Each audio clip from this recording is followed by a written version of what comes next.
Hello friends, welcome to our channel. Today we're going to take a look at another horrible case with you. The case of Marie Carlson. In 1974, a girl named Marie was born into an ordinary Filipino family.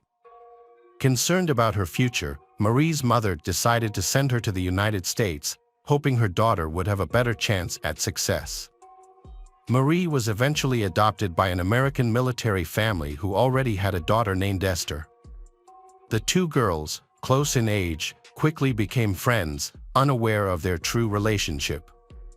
Marie lived in a foster home, not knowing that her American father was her biological father.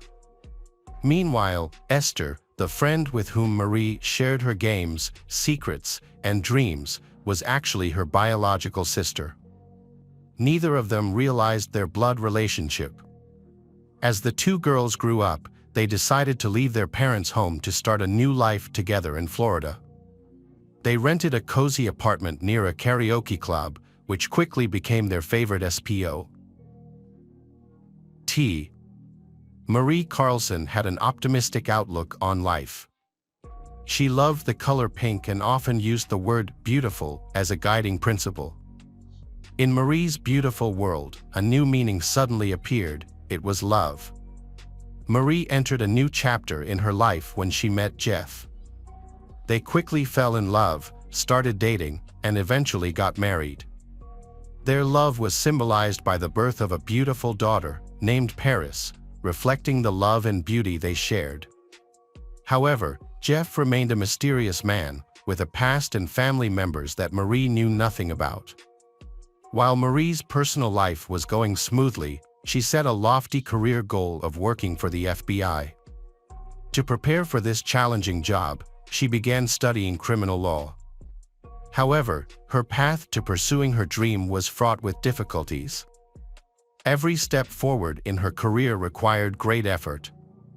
In the end, despite her best efforts, Marie left the police force without accomplishing her original goal. Marie's life, which had been happy before, gradually became difficult due to a mental disorder. The root cause was severe sexual abuse she had suffered since childhood, leaving deep psychological trauma. Over time, the mental disorder became more severe, making Marie's daily life a painful ordeal. The trauma of the past had a serious impact on Marie. It not only made her lose her self-esteem but also weakened her feelings for her husband, Jeff. Their once passionate love had cooled down and was filled with disappointment. Unable to overcome the difficulties in their marriage, they decided to divorce, feeling exhausted by the pain they had gone through. The divorce, the failure of her police career, and unsuccessful attempts to find a new job took a toll on Marie. She realized that she could no longer be a good mother to her daughter. To protect Paris from the negative environment, Marie and Jeff, who cared deeply for their daughter, agreed that Jeff would have custody of her. Despite their difficult past, the divorced couple completed their divorce smoothly. Despite the lengthy legal process, both of them tried their best for their little daughter, Paris. The divorce did not cause a rift between Jeff and Marie. They remained friends, and Jeff was always there to support Marie when needed. Marie also tried to see her daughter as often as possible and never missed her birthday.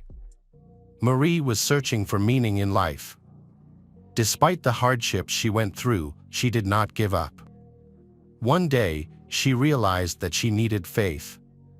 Marie began attending the Emerald Coast Church founded by James Flanders. From the very first words of his simple and sincere sermon, she felt welcomed and loved. Marie began her new journey in Redemption, a town in Fort Walton Beach, Florida. James and James's colleague, Tanya Flanders, were two kind people who spread warmth to everyone around them with their kindness. They built a church called the Shrine of Mercy, where people could seek help and support. One day, they helped Marie, who was having a hard time in life. For Marie, the church was not only a place of prayer but also became her real home. This place was filled with love, and people were always willing to help each other. Marie found a new family, surrounded by warm affection. She felt free like a bird that had just escaped from a cage. As the days passed, Marie gradually regained her joy in life. Her heart was filled with happiness, and a smile was always on her lips. Marie's eyes shone with new hope, reflecting not only the gentle Florida sunshine. Her health and weight improved, and her soul was filled with happiness. The church was not only a place of worship but also a caring community. Here, Marie found a second family full of love, light, and faith.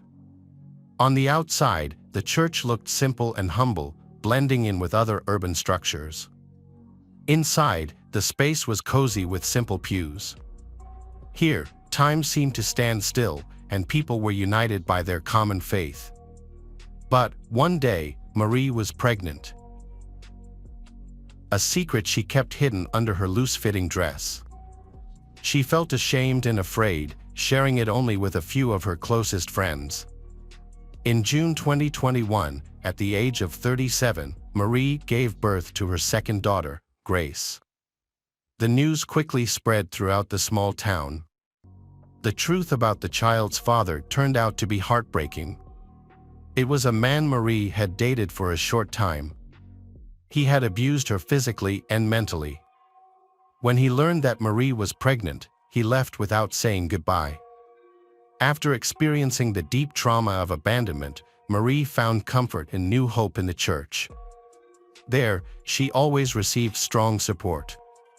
The Flanders family became loyal protectors, surrounding Marie and her young daughter Grace with care and love. They became the real family Marie had always dreamed of. She realized that she was no longer alone. After 3 months since Marie had given birth to her daughter. This should have been a time filled with joy and happiness, but Marie made a shocking decision. She posted a surprise announcement on social media. She was leaving. Not just leaving, Marie decided to cut all ties, leaving behind the city, family, and friends. Marie kept her plans a secret, not wanting anyone to doubt or interfere. She only casually mentioned her dream and expressed her feelings to her family, as if saying goodbye forever. No one knew where she was going or what she was doing. She suddenly disappeared without a trace, leaving her family extremely worried and desperate. They did not know what to do to find her. Marie's mysterious disappearance only added to their anxiety. Jeff, Marie's ex-husband, was worried when his ex-wife went missing. He decided to call the police to look for her. As each day passed, the fear of Marie's fate increased. While everyone was still talking about Marie's disappearance from Fort Walton Beach, a terrifying truth was revealed. She had left without taking her 3-month-old daughter. Marie's sister Esther immediately became suspicious. "It's not like her at all," she said, her voice shaking. She was always protective of her child. Everyone who knew Marie was shocked. She was a model mother, always tenderly caring for 7-year-old Paris. Marie's ex-husband, Jeff, was also surprised to learn that she had stopped caring to Paris. The police could not ignore the incident. When they examined Marie's recent messages, they discovered something unusual. Her writing style was very different from her previous ones. This made them suspect that Marie might have been coerced or that someone was impersonating her. An investigation was launched. Suspicions arose about the ex-boyfriend of her, due to Marie's relationship with this man seemed to be bad. Marie's disappearance remains a mystery. Even Marie's sister Esther has been unable to confirm or deny theories about the case. Police are investigating many complex aspects, including Marie's disappearance, strange text messages, and questions about ex-boyfriend of her. In INT reviews with the police, Tanya and James Flanders provided additional information. They said Marie had gone missing before, often leaving for periods of time and returning without explanation. The family also revealed that Marie suffered from bipolar disorder, which may have caused her sudden mood swings. A few weeks before her disappearance, Marie had fallen into a state of depression. She had started taking medication but had to stop because she was pregnant. Feeling unwell, Marie asked the Flanders to look after her daughter. After lunch, Marie went to rest, while Tanya and Grace went shopping. James came to look after Marie, but when he came, Marie and her car were nowhere to be found. The Flanders immediately began searching. They searched the streets and checked the parking lots of every building. James suddenly had the idea to check the airport. To his surprise, they found Marie's car there.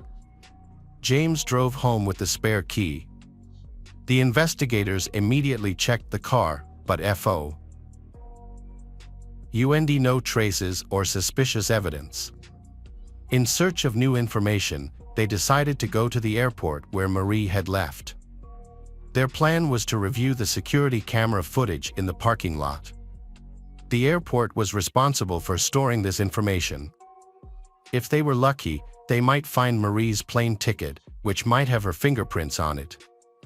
Although they found Marie's ticket, it was of no help to the investigation because there were no important traces on it. Marie's search efforts at the airport did not yield the expected results. A search of her car also turned up no clues, and the parking ticket had no fingerprints. Additionally, the security cameras in the parking lot were not working on the day Marie went missing, making the situation even more difficult.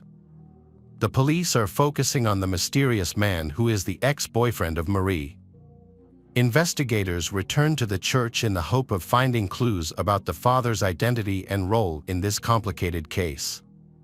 The church is abuzz with speculation about where Marie sought solace in the past. Parishioners have revealed Marie's dealing with her grief. She was struggling with depression and considering abortion. However, the Flanders were against the decision. They asked Marie to keep the baby and promised to help her. The Flanders' eldest child was grown, but they were desperate for another child. Even though they were in their 40s, they were still eager for the chance to become parents again. Once again, a parishioner declared Grace a gift from heaven and was a reward for the Flanders' kindness in helping Marie. Then, Jeff, Marie's ex-husband, appeared. Although he was not the baby's father, he held an important clue. Jeff revealed that he had noticed Marie was pregnant. When asked about the baby's father, Marie lied and said she was a surrogate mother for the Flanders. So who really was Grace's father? As the investigation deepened, investigators interviewed Tanya's close friends, who were also members of the church, to learn more about the case. Initially, these friends promised Marie to keep the information confidential, but eventually, all the women were forced to reveal the truth. They all confirmed that James was Grace's biological father. It turned out to be a natural pregnancy, and James' wife, Tanya, had to accept the situation silently. This attracted the attention of investigators, leading to the Flanders family being called in for further questioning. Only Tanya appeared and confirmed the information, revealing that she had been in the room when the incident occurred. She described it as having happened with the consent of all parties involved. Tanya emphasized that the important thing in this situation was the relationship between people and higher goals, not the physical aspect. After Marie's disappearance, more terrifying information about the relationship between her, James, and Tanya gradually emerged. In fact, James not only had an affair but also had a parallel relationship with both women, similar to a form of polygamy. Once, they even celebrated the child's birthday together and took a photo, in which James, Tanya, and Marie posed as a happy family. This photo was intended to prove that the ceremony was only to honor Tanya, not related to Marie. However, after investigation and interviews with Tanya's friends, new information came to light that clarified the situation. Although Tanya said Marie was satisfied with her current relationship, the reality changed after Grace was born. Marie's maternal feelings rose strongly, making it impossible for her to easily give up her daughter. According to Marie's friends, she began to be jealous of Tanya. They suspected that Marie did not want to give Grace to Tanya and intended to win James back. These accusations immediately made Tanya the prime suspect.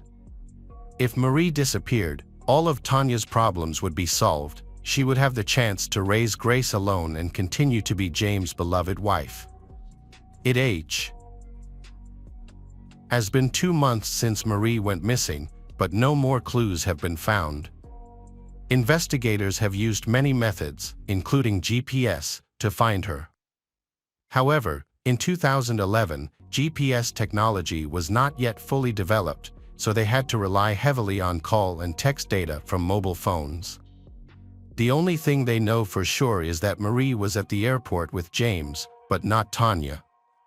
Later, Jason, a young priest, came to the police station. He had spoken on behalf of James many times, and one day he decided to speak directly to the investigators.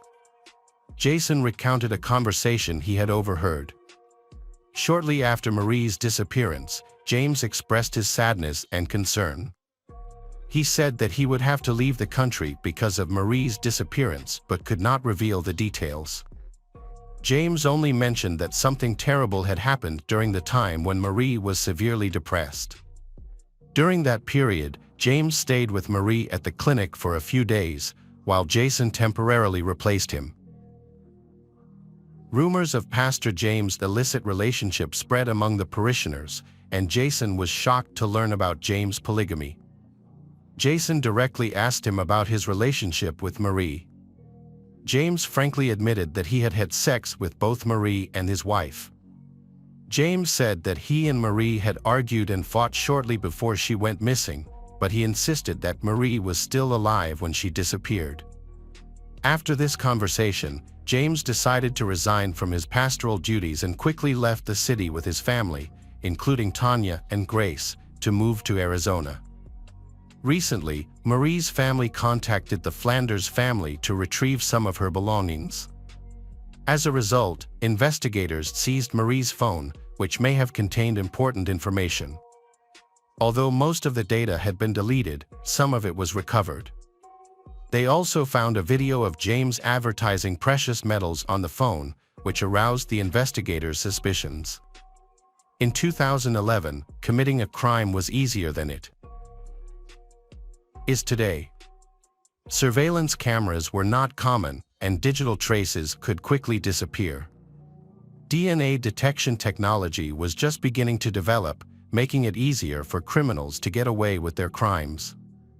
However, thanks to the development of digital forensics, this case may be solved. 3 years after Marie's disappearance, new software was developed that could recover data from phones and computers. Thanks to this, it was possible to recover messages between Marie and James. These messages showed a completely different side of James. The couple exchanged sensitive pictures, even taken in church. In a final email to James, Marie expressed her desire to leave Fort Walton Beach and not leave her child in what she called a cursed place. The secrets that the Flanders family had kept for so long were exposed. In desperation, James and his lawyer decided to take their last chance. They proposed a deal. If James revealed the location of the victim's body, he would only be charged with manslaughter, which carries a lighter sentence. Marie's family, after years of pain and suffering, agreed to the deal. They just wanted to know the truth and find peace of mind. James shares details about his relationship with Marie and the hardships they went through. Marie suffered from depression, which caused many arguments between them. During one argument, Marie pushed James, and when he tried to calm her down, she accidentally fell to the ground and lost consciousness. This was a fateful moment in their lives. James realized the seriousness of the situation when Marie's heart stopped beating. Although he tried to save her, Marie eventually passed away. This incident left James with deep remorse and regret. After years of fruitless searching, investigators finally found Marie's body in James Flanders' yard.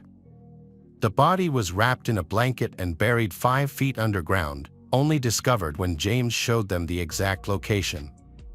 The discovery shocked everyone involved in the case. James Flanders was sentenced to 15 years in prison for manslaughter, with the possibility of parole after 11 years. His wife, Tanya, was apparently unaware of her husband's crimes and was in complete shock at Marie's death. This was confirmed by a witness, who was later revealed to be the Flanders family's lawyer. Had Marie's body been discovered earlier, experts could have determined the cause of death, which could have affected the investigation. After 5 years, Marie was finally laid to rest at her funeral. It is possible that her sister Esther sang a farewell song for her.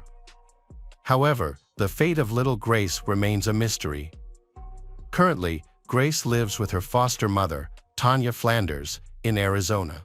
Welcome back, detectives. Let's dive into another horrible case. The case of Sonda Diameter. In December 2018, a group of college students brought their 20-year-old friend Sonda Dia to the emergency room in critical condition. He was unresponsive, extremely pale, and had a body temperature of 27 degrees Celsius. This was unusual because Sonda was a healthy and active young man with no previous health problems. The medical team ran several tests, which revealed that Sonda had hypernatremia, a life-threatening condition caused by too much sodium in the body. Normally, an adult consumes about 2 grams of sodium per day, but Sonda's body contains 160 grams, equivalent to about 2 months' worth of sodium. The medical team asked Sonda's friends what had happened, but they simply shrugged, avoided eye contact and pretended not to know about Sonda's condition. It was clear that something was wrong. Despite the efforts of medical professionals to save him, Sonda, 20, died of multiple organ failure. The autopsy revealed the initial findings. The pathologist examined Sonda's stomach to understand the cause of the seemingly healthy college student's sudden death. To the doctor's surprise and shock, he discovered that he had not eaten or drank any food or water for the past 2 days.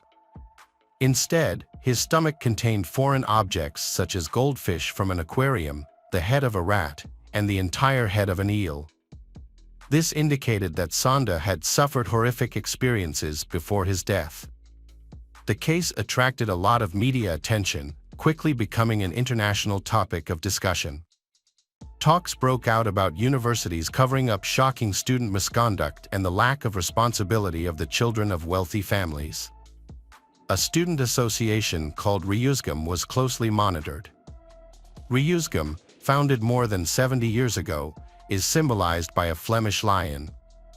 The secret society has about 30 active male members, mostly law, engineering, and business students from prestigious families. Reusgum is one of the most prestigious and sought-after groups at the prestigious Catholic University of Leuven in Belgium, with only 2 or 3 new members admitted each year. The secret society is surrounded by rumors, which makes it all the more mysterious and mysterious. It is like an elite group of students with a lot of power and influence on campus. The Reusgum Student Secret Society has begun planning its annual initiation ceremony for new members. The ceremony includes a unique and daring menu, starting with appetizers such as roasted grasshoppers and cockroaches, followed by a main course of rats and raw fish. Dessert is a mix of coffee and a banned substance. A disturbing photo of a Reusgum fraternity's initiation ceremony has gone viral. The photo shows the group's leaders dressed in worn clothes, while 4 new members are kneeling. 2 of the new members are pictured with a gun pointed at their heads, a pistol, and a rifle. The photo raises many questions. What other types of rituals does this secretive group conduct? What exactly are the events that take place inside the fraternity? Considering the backgrounds of many of its members, parents, politicians, lawyers, prominent doctors, and business leaders, what would they do to protect their children if something truly happened seriously? Sonda never had any aspirations of joining the Ryuzgam fraternity. Instead, he was a young man born in Belgium to a Senegalese father who sought asylum in the country a few years before he was born. As an immigrant, Sonda's father worked hard to ensure his two sons could live a good life. He knew that because of the color of his skin, his children would have to work twice as hard to gain the same respect and career opportunities as native Belgians. Sonda's father, Dia, worked long hours at a factory, spent many nights mastering the local language, and slept or stayed up all night to help his son study. His only desire was for his sons to succeed in life. From a young age, Sonda understood the importance of working towards his goals. He realized that success will not come easily and required perseverance and hard work. As he grew up, Sonda had a close friend named Ferry, who lived nearby. The two shared interests such as cycling, comics, and dreams of going to college, finding a good job, saving money, and eventually moving to Japan. They even promised to be lifelong friends and visit Japan together one day. However, fate had other plans for Sonda, and he will never have the chance to visit his dreamland.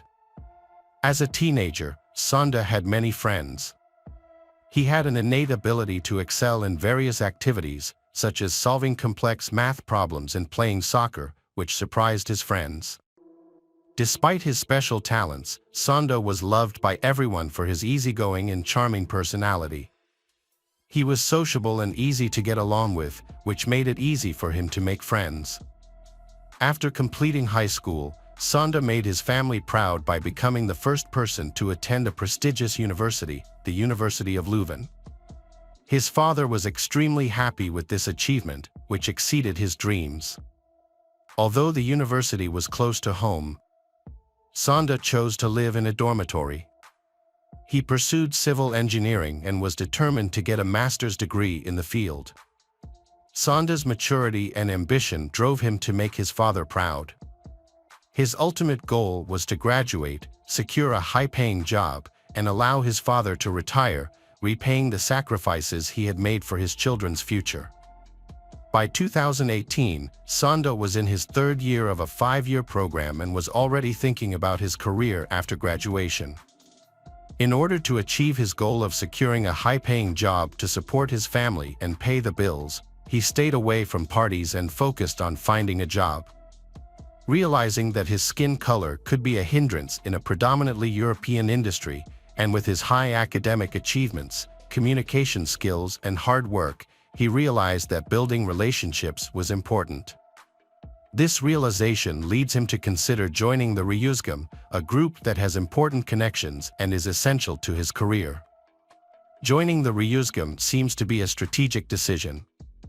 Many of its members come from prominent families, which makes Sonda's decision to apply a surprise to his friends, except for his brother, who understands the potential career advantages of the organization. However, his childhood friend Ferry has reservations about these groups and even tries to dissuade Sonda from joining, seeing it as a potentially dangerous move. If Ferry had known the tragic outcome that would befall Sonda, he would never have stopped trying to stop him. Sonda's decision to join Ryuzgam was not an impulsive one, he considered it carefully. With 2 years left until the end of his studies in 2018, he weighed the pros and cons before making his final decision. Sonda was then one of 10 students who successfully passed Ryuzgam's rigorous selection process. Of these 10, only 3, including Sonda, advanced to the final selection stage. In the first stage, Ryuzgam members screen out candidates who do not match their interests, personalities, or communication styles. Once the final 3 are narrowed down, the real challenge begins. We'll spend 2 months rigorously evaluating the 3 selected, culminating in a 2 to 3 day selection ceremony. During this intense evaluation process, the recruits are subjected to constant, relentless humiliation and complete dependence on the members of the Ryuzgam society. Sonda learns about the brutal initiation rituals of the society, but he is willing to go through with it for the promise of a better future. Like the other two candidates, Sonda understands that the process will be difficult and push them to their limits. However, no one anticipates risking their lives in such situations. Sonda's school friend, who belongs to another society, has his own views on the Ryuzgam initiation activities. He sees it as a challenging test of endurance, brotherhood, and self-control. Although he admits that it is difficult, he believes that it is a necessary experience and will ultimately be rewarding. However, Sonda has a very horrifying experience. He is forced to drink too much alcohol. What was even more disturbing was that he was forced to drink the urine of existing members of the society. Sonda and the other newcomers were constantly insulted. Sonda had the worst of it. He was ridiculed for the color of his skin, which made his experience even more unpleasant. In October 2018, the society held a large event at the Student Union building. New members, including Sonda, were forced to kneel and take turns drinking large amounts of strong alcohol. Despite this, the newcomers were still forced to clean up the place. They stumbled across the floor, trying to clean up their own and others' vomit. The experience was traumatic and humiliating for Sonda and the other new members. That night, the 3 new members were ordered to clean up, but the Ryuzgam brothers had other plans. They decide that only the dark-skinned man, Sonda, will be cleaned, citing historical precedent where dark-skinned men served white men. Sonda feels powerless to protest, but he is determined to overcome it. Knowing that this situation will eventually end, Sonda worked hard to be accepted into the society, but at the age of 20, he was still quite naive. Despite the pain he had gone through, Sonda continued to attend the society's meetings. Sonda loved his father, who had sacrificed a lot for his education, and Sonda was determined to make him proud. Sonda hoped that the humiliation would end once he passed the final hurdle. The Ryuzgam Society, which has a history of over 70 years, had only 2 members of African descent.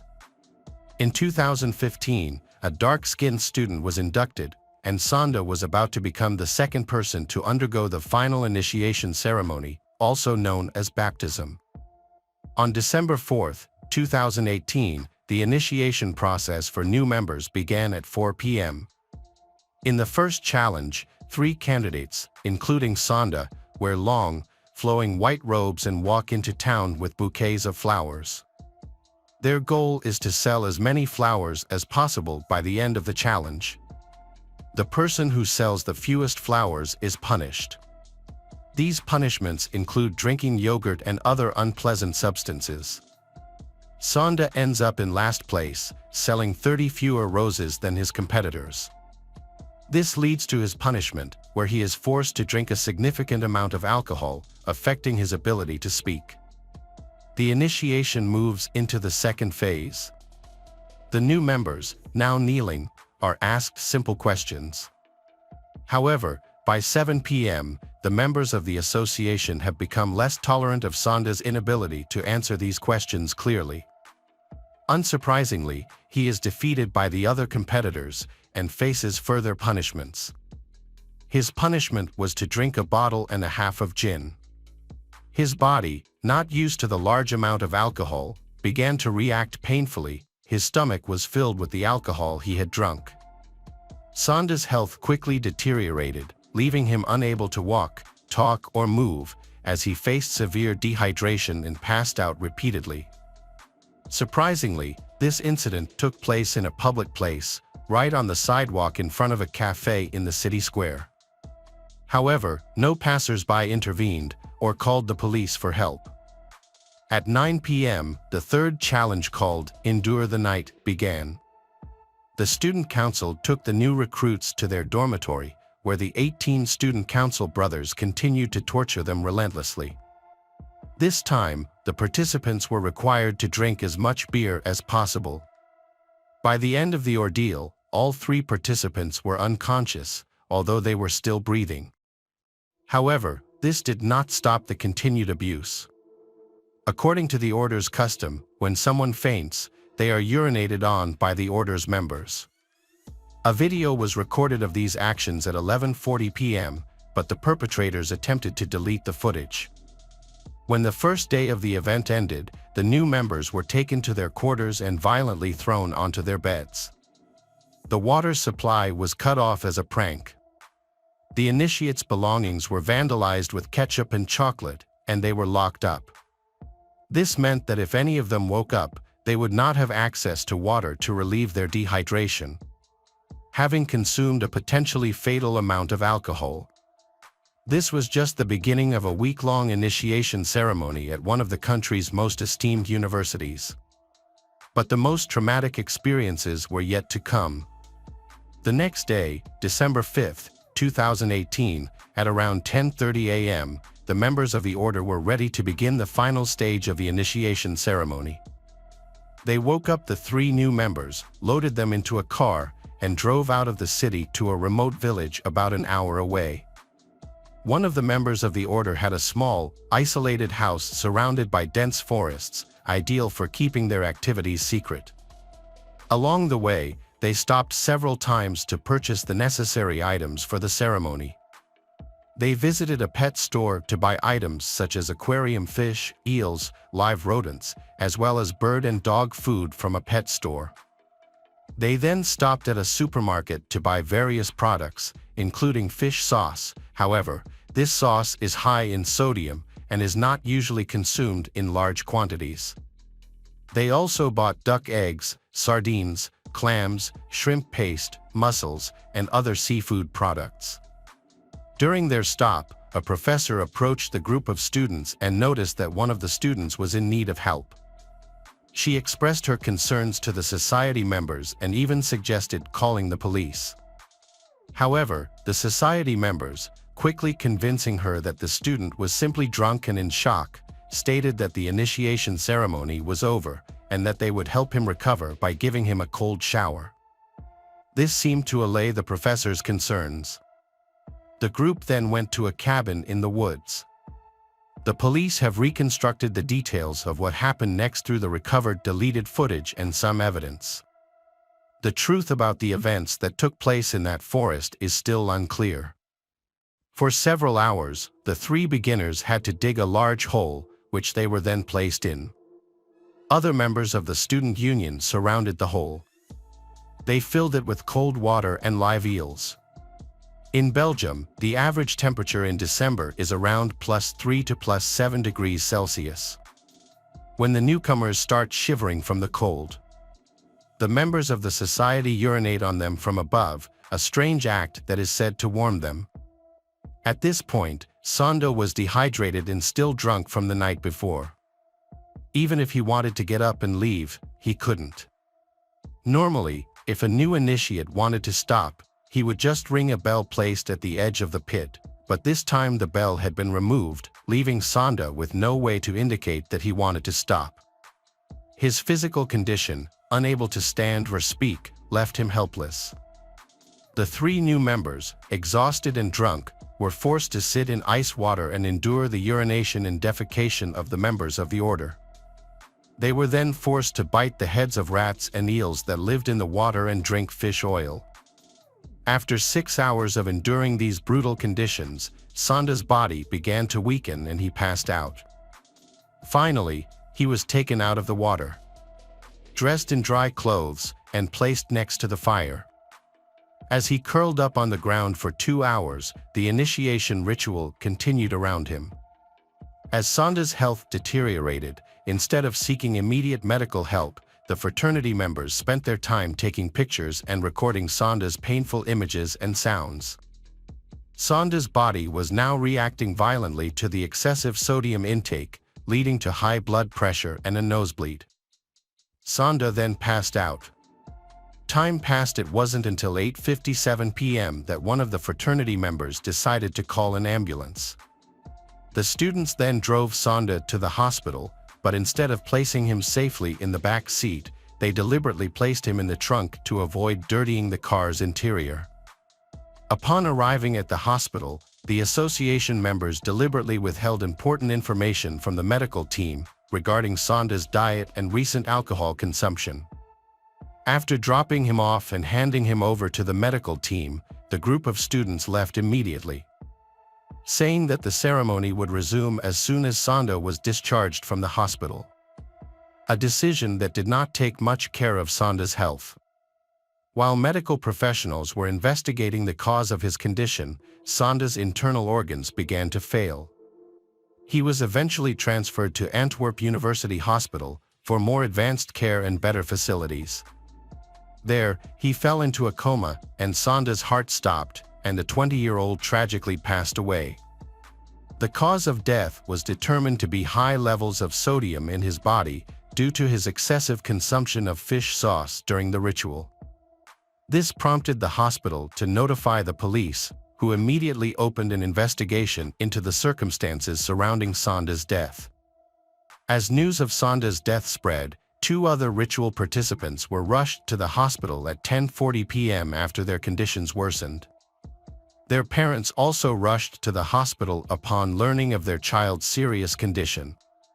Meanwhile, the members of the cult attempted to cover their tracks by destroying all evidence. They filled in a trench used in the ritual, cleaned up the room where they used ketchup and chocolate, turned on the water supply, and deleted incriminating messages, photos, and videos from their phones. However, when the police arrived, they were still able to recover the deleted data from the cult members' mobile devices. The investigation into Sonda's death has been difficult, despite the considerable amount of evidence that has been collected. The members involved belonged to powerful families whose parents quickly sought legal representation. Although the evidence linking the 18 members of the student body to Sonda's death grew stronger, the investigation dragged on and was repeatedly thwarted by powerful parents. All 18 students deleted their social media profiles and limited their communication, speaking only through their lawyers. Following Sonda's tragic death, the Ryuzgam student body was eventually dissolved, and the university disciplined the students involved, requiring them to complete 30 hours of community service. Despite the severity of the incident, none of the students were expelled. The group of 18 completed their studies without any significant consequences. A group of teachers protested the lenient punishment, writing an open letter in support of harsher punishments for the group, but no additional measures were taken against the students. The legal process of the case was completed in July 2020. However, the lawyers for the Ryuzgam members tried to reframe the case as a tragic accident caused by Sonda's poor health. It was not until May 26, 2023, that the court finally issued its verdict. The court found 18 Ryuzgam students guilty of manslaughter and mistreatment. Each member was fined €400, ordered to perform community service, and ordered to compensate the victim's family about €30,000. The court decided not to reveal the identities of the students responsible in order to protect their future. The relatively light sentences caused widespread outrage, leading to protests in several cities.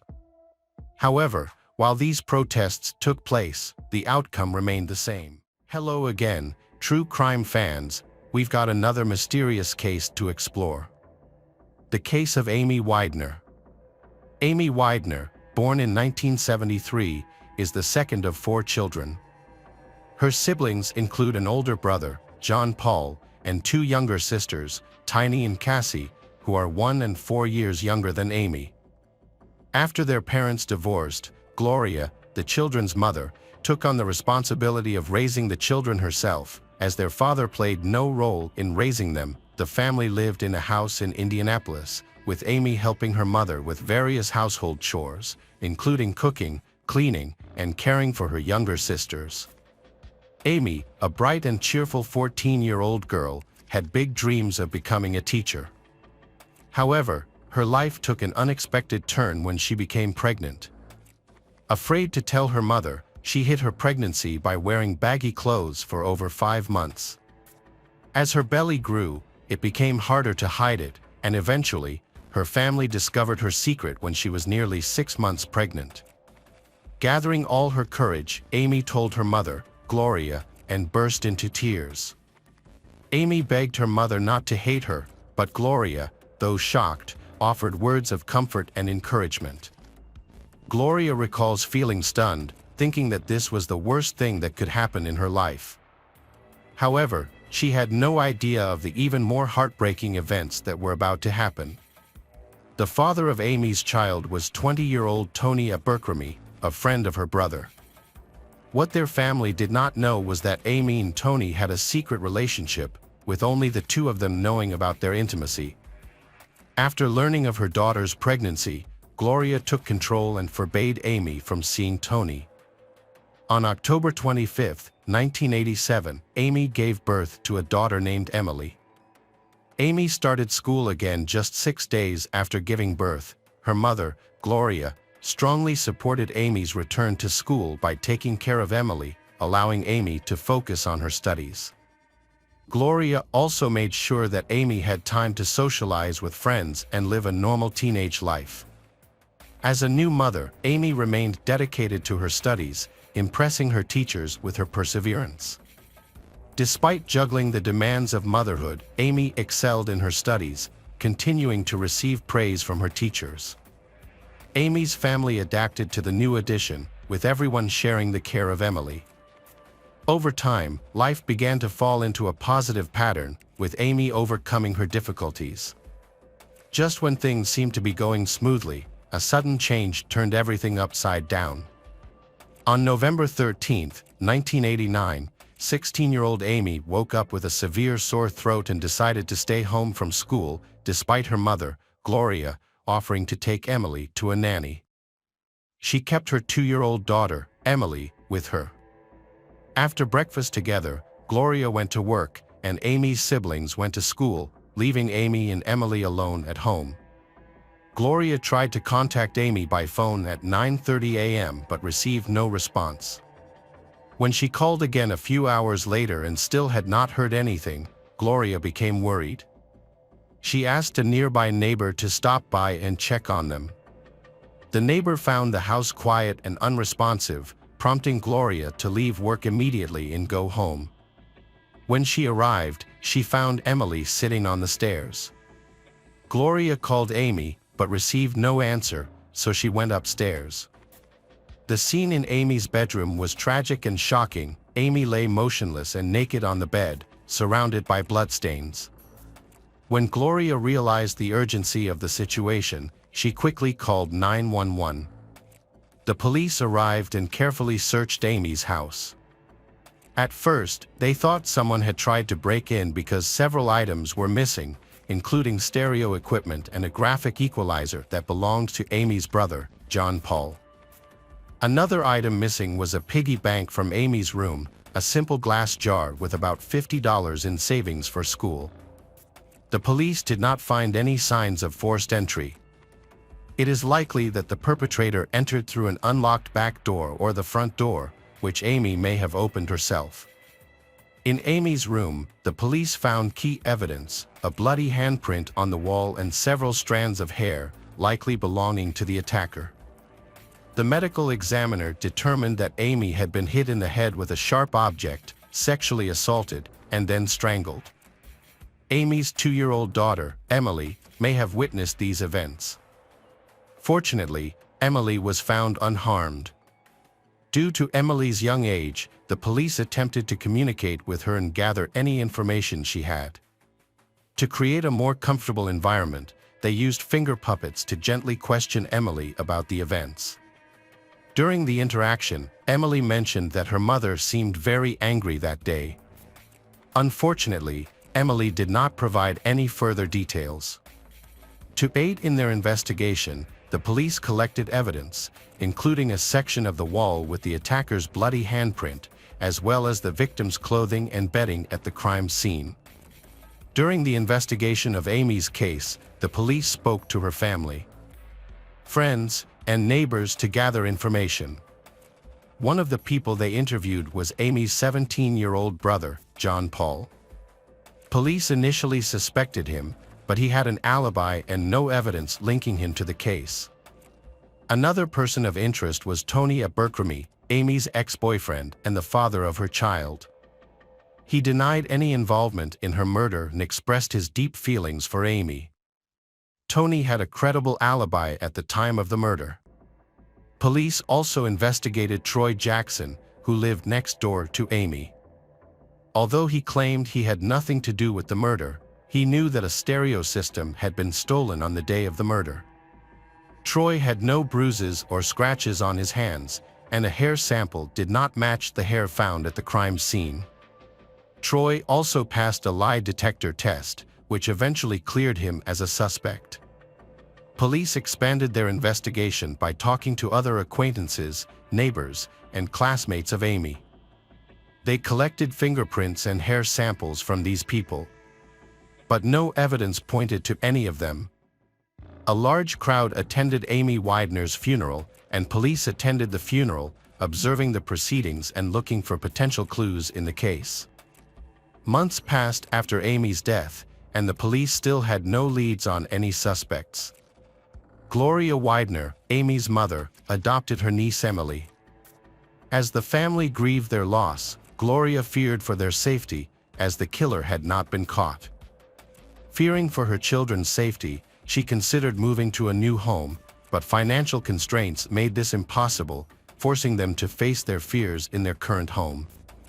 Amy's friends were now haunted by the fear that they might be the attacker's next target.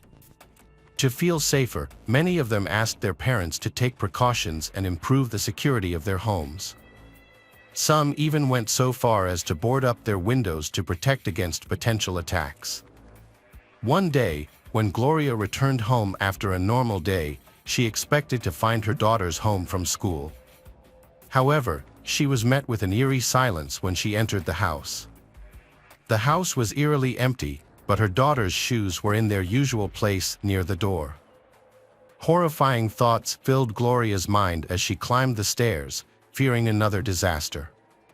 She stood frozen in her bedroom doorway. Gloria took a deep breath and pushed the door open, finding her children simply asleep, and she breathed a sigh of relief. Occasionally, the police would visit Amy's family, inadvertently forcing them to relive the pain of that terrible day. The constant reminders of the past eventually became unbearable for Gloria.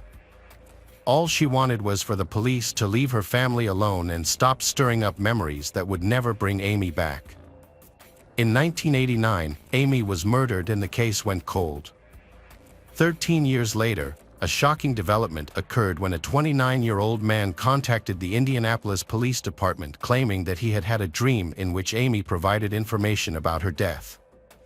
Although he provided details about the murder, most of the information was released in news reports. Police investigated the man, who was 16 at the time of the incident and lived across the street from Amy's house. His fingerprints and DNA were tested for any potential connection, but no match was found, leading to his release.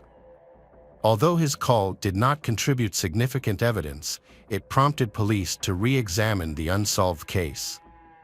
In 2002, the investigation resumed, focusing on some of Amy's friends and acquaintances. Despite renewed efforts, the investigation once again hit a dead end, leaving the case unsolved. 8 years later, a Facebook group called Remembering Amy was created by her friends, sparking renewed interest in solving the case. A police officer, unfamiliar with Facebook, asked his colleague, Officer Bill Carter, to help him print out information from a Facebook group related to a cold case. Although Bill specializes in crimes other than homicide, reviewing the details of the case piqued his interest in Amy's murder. In his spare time, he began to explore the case files. Bill scrutinized the 2-decade-old case, re-examining every detail in the file, re-evaluating the evidence, and reviewing Amy's school records from the day of the murder. He also looked at the list of people who had attended Amy's funeral. By entering the case information into the database, Bill found some overlooked leads. Among them were several friends of Amy's brother who had never been questioned by the police and had not provided DNA samples. In 2011, Officer Bill expanded his investigation by contacting Amy's family and friends, asking for potential leads and the names of people who might have information about the case. As part of his new approach, He also began collecting DNA samples from people who had not previously been considered during the initial investigation. This effort complemented the neighborhood survey conducted after the crime, where police recorded the names of residents who lived near Amy's home. Bill reviewed the case file and returned to the area to determine if any of the original residents still lived nearby. His investigation led him to a woman who was a neighbor and friend of Amy's. The woman tried to recall the names of the boys Amy had befriended, and while she mentioned some names that the police knew, she also mentioned an unfamiliar name, Rodney Dank. In 2012, Bill received permission from the Cold Case Unit to officially take over the Amy case. His first step was to locate Rodney Dank to determine if he was a potential suspect. Amy's family was familiar with Rodney, as he was friends with Amy's brother, John Paul. They spent time together doing activities like biking and fishing. Bill asked John Paul about Rodney and learned that Rodney was a quiet, reserved person who kept to himself and did not arouse any suspicion. To gather more information, Bill went to the home of Rodney Dank, 40, who lived with his mother near Amy's family. Rodney worked at an auto parts store and had been divorced for some time, with an adult son whom he rarely saw. When Bill arrived at Rodney's home, his mother answered and told the police that Rodney was at work. Bill left his business card, asking Rodney to call him as soon as he returned. Rodney called Bill that evening and the police asked to meet with him to discuss Amy's murder. Rodney agreed and allowed Bill to come to his home. However, when Bill returned to Rodney's home, he was not there. Bill decided to run a background check on Rodney and discovered that Rodney had been convicted of assault in 1991 and burglary in 1997. The police also compared Rodney's fingerprints, which were already in the system, to the fingerprints found at Amy's house during the initial investigation. The test was conducted to determine if Rodney was involved in the case. When the results came back, they discovered that Rodney's fingerprints matched the bloody fingerprints found at the crime scene. After 23 years, Rodney was identified as the killer, but he had disappeared from the house. The police launched an extensive search. They tracked Rodney's credit card activity, which showed a rental car with an OnStar tracking system. The police located the car in Indianapolis, where Rodney was hiding at a friend's house. When surrounded by police, Rodney brandished a knife and claimed his innocence, injuring himself. He attempted to attack the police but was subdued with a taser, handcuffed, and taken to hospital. During a 2-day hospital interrogation that was captured on camera, Rodney confessed to Amy's murder. He said his original intention was to rob, not anticipating Amy's presence due to her illness. Rodney described entering the house through a sliding glass door, where he was suddenly confronted by a panicked Amy.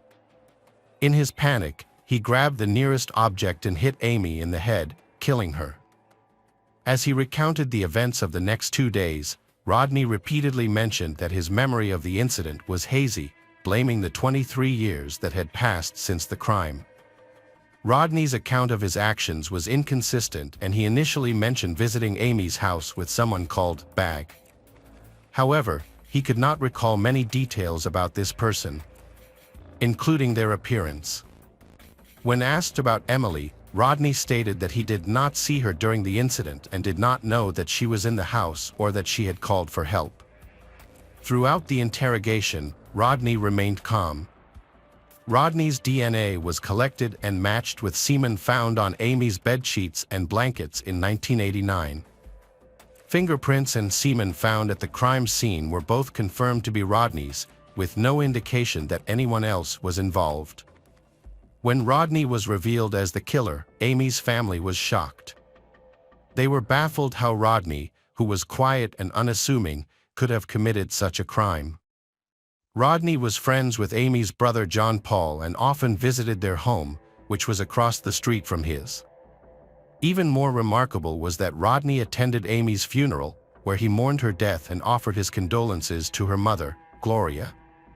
Police Bill later found Rodney's signature in Amy's funeral book, a detail that had previously been overlooked. Reinvestigating the case led Bill to a crucial discovery. Rodney's name was first mentioned by Tony, Amy's ex-boyfriend and Emily's biological father, in 2003. Tony revealed that Rodney had frequently visited Amy's family home. Bill realized that Rodney had somehow escaped notice in 1989 and had never been suspected or questioned at the time. Further investigation into Rodney's background in 2012 uncovered a disturbing fact.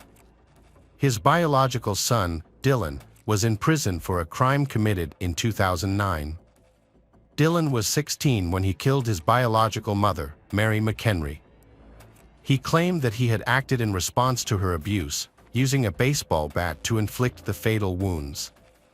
Mary died of her injuries.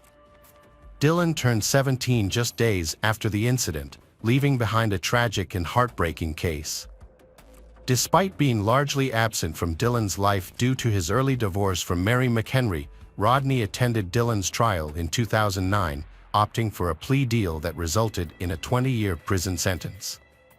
By the time of his scheduled release in 2029, Dylan will be 37. Rodney, on the other hand, initially insisted that he had an accomplice in Amy's murder, a man he knew as Bag. However, in June 2013, just 10 days before his trial was due to begin, Rodney, then 42, recanted his earlier confession, admitting that he had acted alone in Amy's murder.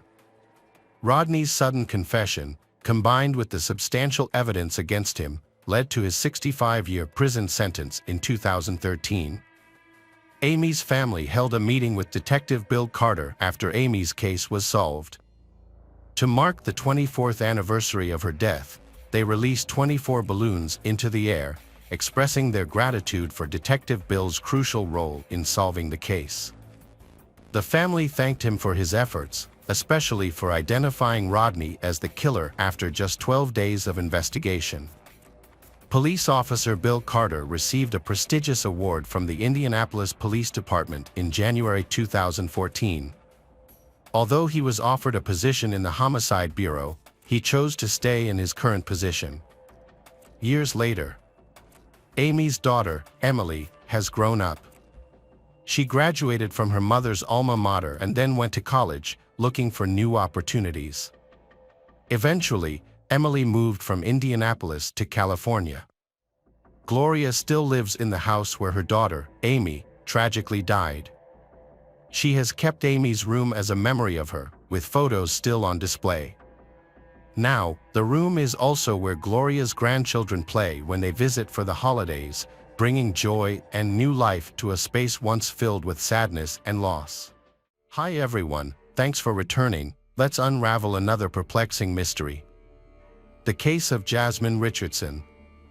The Richardson family was widely admired for their friendly and hospitable personalities, which made everyone feel at home. Deborah, Mark, and their children, Tyler and Jasmine, lived in a cozy home. Their home is frequented by friends, and the family atmosphere is built on the principles of love and respect. However, things took a turn when Jasmine, their 12-year-old daughter, entered puberty. From a calm and obedient girl, she grew into a confident but also impulsive young woman. This new personality led to frequent conflicts with her parents, and her academic performance started to decline. Jasmine's interests changed in a big way. She switched from listening to modern pop music to heavy rock. In addition, her fashion style is no longer the same as before. Gone were the bright colors and cheerful clothing. Instead, she opted for a darker, more somber style that was often provocative. It was clear that Jasmine was trying to attract the attention of boys, and she began to accentuate the curves of her body. Her interaction with friends noticeably decreased as she began spending more time alone in her room, often with the door closed, glued to her computer screen. After the internet became available at home, her interests shifted to exploring Gothic themes, reading dark poetry, learning about criminal psychology, and studying human anatomy. She also became fascinated with criminal psychology and the Wiccan religion, referring to herself as a witch. She connected with like-minded individuals through websites focused on similar interests, forming a community of friends who shared her passions. Her social media page featured the greeting, "Welcome to my tragic world." Jasmine's behavior, initially thought to be a sign of puberty, but late became more concerning as she began to distance herself from her family. She created a fictional online persona, gave herself a different name, age, and began seeking relationships with people much older than her.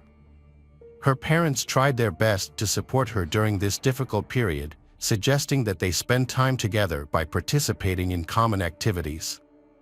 However, Jasmine found these suggestions uninteresting. Her relationship with her younger brother deteriorated as she started speaking to him less frequently, viewing him as an annoyance. In stark contrast, she spends hours talking to strangers on social media, building other relationships, to make up for her lackluster relationships with family and friends. Deborah and Mark were aware that their daughter's new hobbies were likely a temporary phase of her youth. As a result, they were patient and allowed her to explore her interests. When Jasmine asked to attend a punk rock concert, her parents agreed. If only they had known the consequences that would follow this outing. In early 2006, Jasmine attended a local concert by a youth band that shared her interests. She also knew that Jeremy Steinke, a boy who had caught her attention for months, would be there. They had met online through a website for vampire enthusiasts and occasionally communicated with each other. Jeremy created an online persona as a 30-year-old werewolf who craved blood. To support this claim, he wore a vial of blood around his neck, but the origin of the fluid was unknown. Despite his ambiguity, he seems to believe he is unique, a quality Jasmine finds appealing and interesting. Jeremy and Jasmine connection deepened after meeting at a concert. Jeremy, however, was 23 years old, and the duo knew her parents would not approve of their relationship due to their significant age difference. As a result, they decided to keep their romance a secret. Complications in Jeremy's life were made worse by problems he had experienced earlier. He struggled financially and resided in a trailer with his mother and sister. His relationship with his mother was strained, largely because of her heavy drinking. This often led to violent arguments with some of her hot-tempered partners, who often abused Jeremy in drunken fits. By the age of 13, Jeremy was struggling academically and had mental health issues due to a troubled home life. He became so overwhelmed that he tried to hang himself, but fortunately, someone intervened in time. He was later diagnosed with depression and hyperactivity. Due to the relentless bullying he faced at school, Jeremy decided to stop attending. As Jeremy navigated the dark period of his life, he developed a passion for the concept of live immortally and began exploring online forums, where like-minded people shared thoughts and ideas. His online profile was filled with morbid topics, including self-harm, pain, and violence. Unbeknownst to their families, Jeremy had started a dating relationship with Jasmine. Their friends were aware of the relationship, but they found it strange due to the large age gap. Everything remained a secret until Jasmine's parents, Deborah and Mark, discovered her excessive internet use and decided to monitor her online activity. What they found alarmed them. Jasmine was in contact with strangers, including Jeremy. He is someone with a suspicious online identity. His nickname, Soul Eater, and interests in dark themes raised concerns, leading Jasmine's parents to intervene and restrict her access to the computer. They were shocked to learn that Jasmine was in a dating relationship with Jeremy, making it clear to them that this relationship was not acceptable under any circumstances. Deborah and Mark took their daughter Jasmine to see a psychologist, hoping she would get the help she needed to escape her toxic relationship. The counseling sessions greatly improved their parent-child relationship, and Jasmine appeared to be returning to a normal life, claiming the past was behind her. She regained access to her computer. Unfortunately, this turned out to be a wrong decision and proved fatal for Jasmine's family. On the evening of Saturday, April 22, 2006, as the family prepared for bed, Deborah heard a noise in the basement and went to investigate. She initially thought the noise might be rats but discovered a person wearing a ski mask instead. The masked man stood opposite Deborah, and her first reaction was to scream. The stranger attempted to silence her by covering her mouth but was unsuccessful, prompting Deborah to scream even louder. The assailant then stabbed Deborah in the chest with a knife, twice. Mark, hearing his wife's desperate cries for help, rushed down to the basement. He was met with a horrific scene. His wife lay in a pool of blood, with the attacker standing nearby.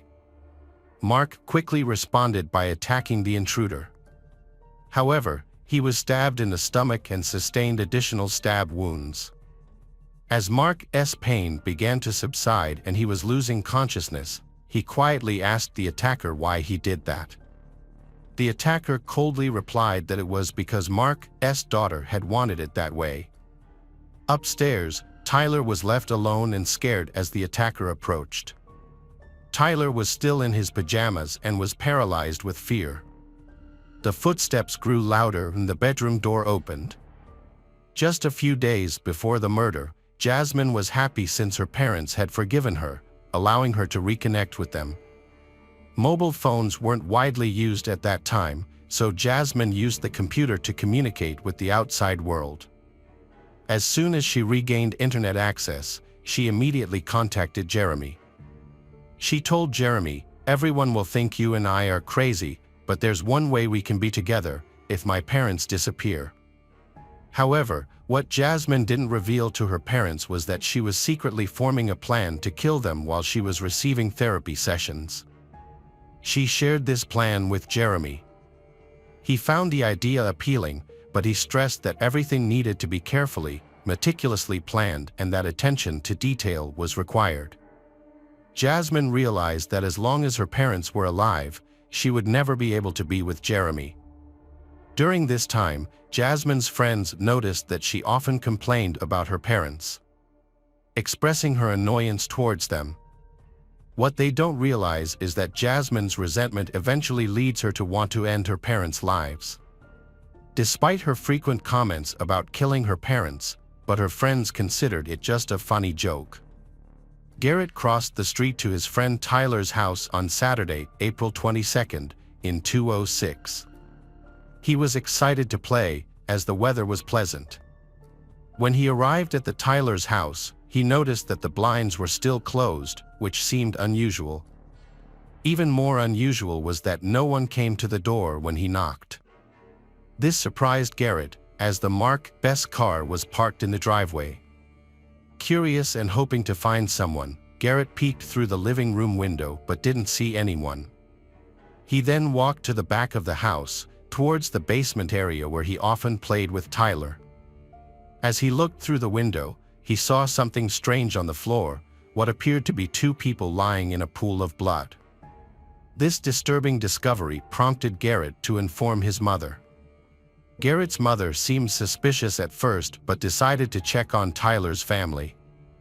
They approached the house together, and Garrett pointed to the window he had looked through earlier. The woman peeked inside and was met with a horrific sight, immediately prompting her to call emergency services. "There's been an incident at the Jasmine's house," she reported. The police swiftly arrived at the scene and forcibly entered the house through the front door. They then proceeded to the basement. Due to the severity of their injuries and the large amount of blood, the police initially struggled to identify the bodies. However, despite the difficulties, they were eventually able to confirm that the victims were Mark and Deborah, and tragically, they had lost their lives. The crime scene was exceptionally horrific, with blood splatters covering the floor, walls, and ceiling. Later, during a thorough search of the house, the police found a young child in the upstairs bedroom. The boy was lying in bed, surrounded by toys also splattered with blood, and had visible knife wounds.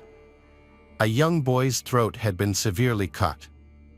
As police searched the house, they realized that the Mark and Deborah's eldest daughter, Jasmine, was missing. This raised concerns for her safety. Initial investigations suggested that the attack occurred in the basement and the child's room, with the rest of the house appearing untouched. The condition of the boy's body indicated that the crime likely took place the previous night. It seemed that the perpetrator had broken into the house and attacked the boy and his parents. But what had happened to Jasmine, and where was she? The police developed several theories to explain her disappearance. One possibility was that she had managed to escape and was somewhere safe. Another possibility was that the perpetrator had taken her and was harming her. However, as the investigation continued, no clear answers emerged. Detectives turned to the media for assistance in locating the missing girl. Jasmine, hoping she would reach out or someone would come forward with valuable information. The investigation into the crime continued. Investigators interviewed relatives and friends of Mark's family and their colleagues to gather more detailed information about their lives. They sought to determine if the family had any enemies who could be capable of such a heinous act. However, upon further investigation, they learned that Mark's family was well loved and had no enemies. They were a loving family with a strong marriage and positive relationships with their children, except for one exception, their eldest daughter, Jasmine, who had been causing trouble lately. As a result, the media announcements shifted focus. The investigation now sought to locate the eldest daughter, Jasmine, a very suspicious person. The girl may have information about the case or might have been involved in it. Under Canadian law, which prohibits publishing the names of minors, so news outlets started referring to Jasmine Richardson as JR because she was underage at the time. After news of her relationship with Jeremy spread, this couple has become a wanted person by the police. The police initially focused on their friends and acquaintances. However, this line of investigation was ultimately unsuccessful, and the investigation reached a dead end. Police investigation revealed some new information. A few hours after the crime, Jasmine and Jeremy were seen at a restaurant and a party hosted by a friend. A friend noticed that Jasmine was fine, showing no signs of distress or trauma, and she continued to socialize, drink, and have fun. When friends asked how they managed to escape from her parents, Jasmine laughed and replied in a light-hearted manner. Jeremy and she took care of them. However, Jeremy's tone took a darker turn when he nodded in agreement, and then he added that he had cut them up like fish, implying a violent act had occurred. Jasmine's laughter downplayed the severity of the situation, making it seem less significant. The party guests burst out laughing, thinking that the remark was a sick joke. However, they did not realize that it was actually true. The guests' amusement was also verified by a comedian who was present.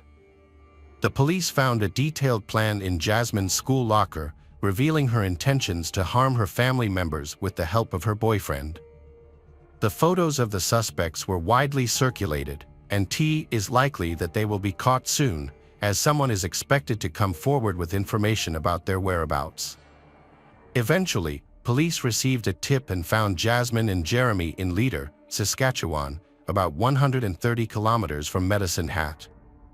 They were found sleeping in a pickup truck and were taken into custody without a struggle. Jasmine and her boyfriend, Jeremy, were questioned individually, with Jasmine being interviewed first. She told investigators that she and Jeremy were deeply in love and that he reciprocated her feelings. However, their relationship was impacted by two main issues: a large age gap and disparate social status. Jasmine claimed that her parents would never have approved of their relationship. According to Jasmine, Jeremy ended the lives of her parents so that they could be together. When detectives inquired about her involvement in the crime, Jasmine denied being present at the time it occurred and stated she had no prior knowledge of the event. After she found out what had happened, she decided to run away with him because her love for Jeremy was so great. Detectives needed to identify the mastermind behind the plot. To get the suspect to cooperate, investigators came up with a clever tactic. They placed an undercover informant in Jeremy's cell, who successfully extracted information from him that contradicted Jasmine's claims. According to Jeremy, the plan to kill Jasmine's parents was actually Shi's idea. Jeremy was initially hesitant about going along with the plan. However, after realizing his own feelings for Jasmine, he agreed to it. Additionally, Jasmine's parents confiscating her computer as punishment also influenced his decision. Jeremy confessed to the informant. He took care of Shi's parents, Deborah and Mark, while Jasmine took care of her younger brother, Tyler. Jeremy reveals that she desperately begged him to spare Tyler and come to her, and he was happy to get revenge on them all. Following Jeremy's confession, investigators questioned Jasmine using the recorded conversation between them and he as evidence, which left her no choice but to reveal every detail of the crime. She admitted that she stabbed her younger brother, Tyler, stating she didn't want to leave him behind as an orphan. In the following investigation, Jasmine and Jeremy voluntarily shared their social media profiles and passwords. By doing this, investigators were able to look at their private conversations and found thousands of messages that backed up Jeremy's previous claims. It became clear that Jasmine was indeed the mastermind behind the plan. Further investigation also uncovered a disturbing dynamic between Jasmine and Jeremy. Jeremy wrote that Jasmine was the only person who accepted and supported his unusual tastes, helping to alleviate the feelings of isolation he experienced due to not fitting in with societal norms. Fearing that he would lose her, he agreed to help carry out the horrific plan. One of Jeremy's messages contained a chilling passage, exposing his desire for violence. Jeremy wrote that he wanted revenge on Jasmine's parents and was determined to hold them accountable. His intention was to harm them and eventually make them disappear. Jeremy showed his affection for Jasmine in her time of need. However, his friends revealed a disturbing fact. Hours before the incident, Jeremy and his girlfriend had watched the 1994 film Natural Born Killers. This movie tells the story of a couple who brutally murder 9 people. Jeremy's friends stated that after watching the film, he expressed a desire to reenact a similar scenario with his girlfriend, calling it the best love story of all time. Based on the evidence collected, including witness testimony and the suspect's confessions, Jasmine and Jeremy, detectives were able to reconstruct incidents surrounding the crime. This led to the suspects being charged with 3 homicide counts. Jeremy was intoxicated before the incident. Jasmine allowed him into the house and led him to the basement, where he assaulted Deborah, Jasmine's mother. Deborah received 12 stab wounds, with the most severe wound penetrating 12 centimeters into her chest and damaging her heart, which ultimately caused her death. Jeremy then brutally attacked Mark, Jasmine's father, inflicting 24 wounds, 9 of which were on his back. Mark also bled to death on the basement floor. Meanwhile, upstairs Jasmine stabbed her younger brother Tyler 5 times. Then, Jeremy joined her. He coldly slit the boy's throat. Jeremy returned home to clean the blood off himself, while Jasmine took a taxi to a restaurant where they had agreed to meet. Once reunited, they discussed the incident of the night and then went to a party. Jeremy's friend, Casey Lancaster, helped them dispose of the evidence and evade authorities by fleeing to Saskatchewan. The brutality and gruesomeness of their actions are difficult to put into words. Jeremy and Jasmine committed their heinous crimes with ease and without emotion. What is even more disturbing is that during interrogation and detention, neither of them expressed any regret or remorse for their actions. While they were detained, Jeremy and Jasmine wrote letters to each other, referring to themselves as legendary and immortal. In one of these letters, Jeremy submitted a marriage proposal to Jasmine, and she happily accepted. Jasmine and Jeremy's intense relationship fell apart suddenly.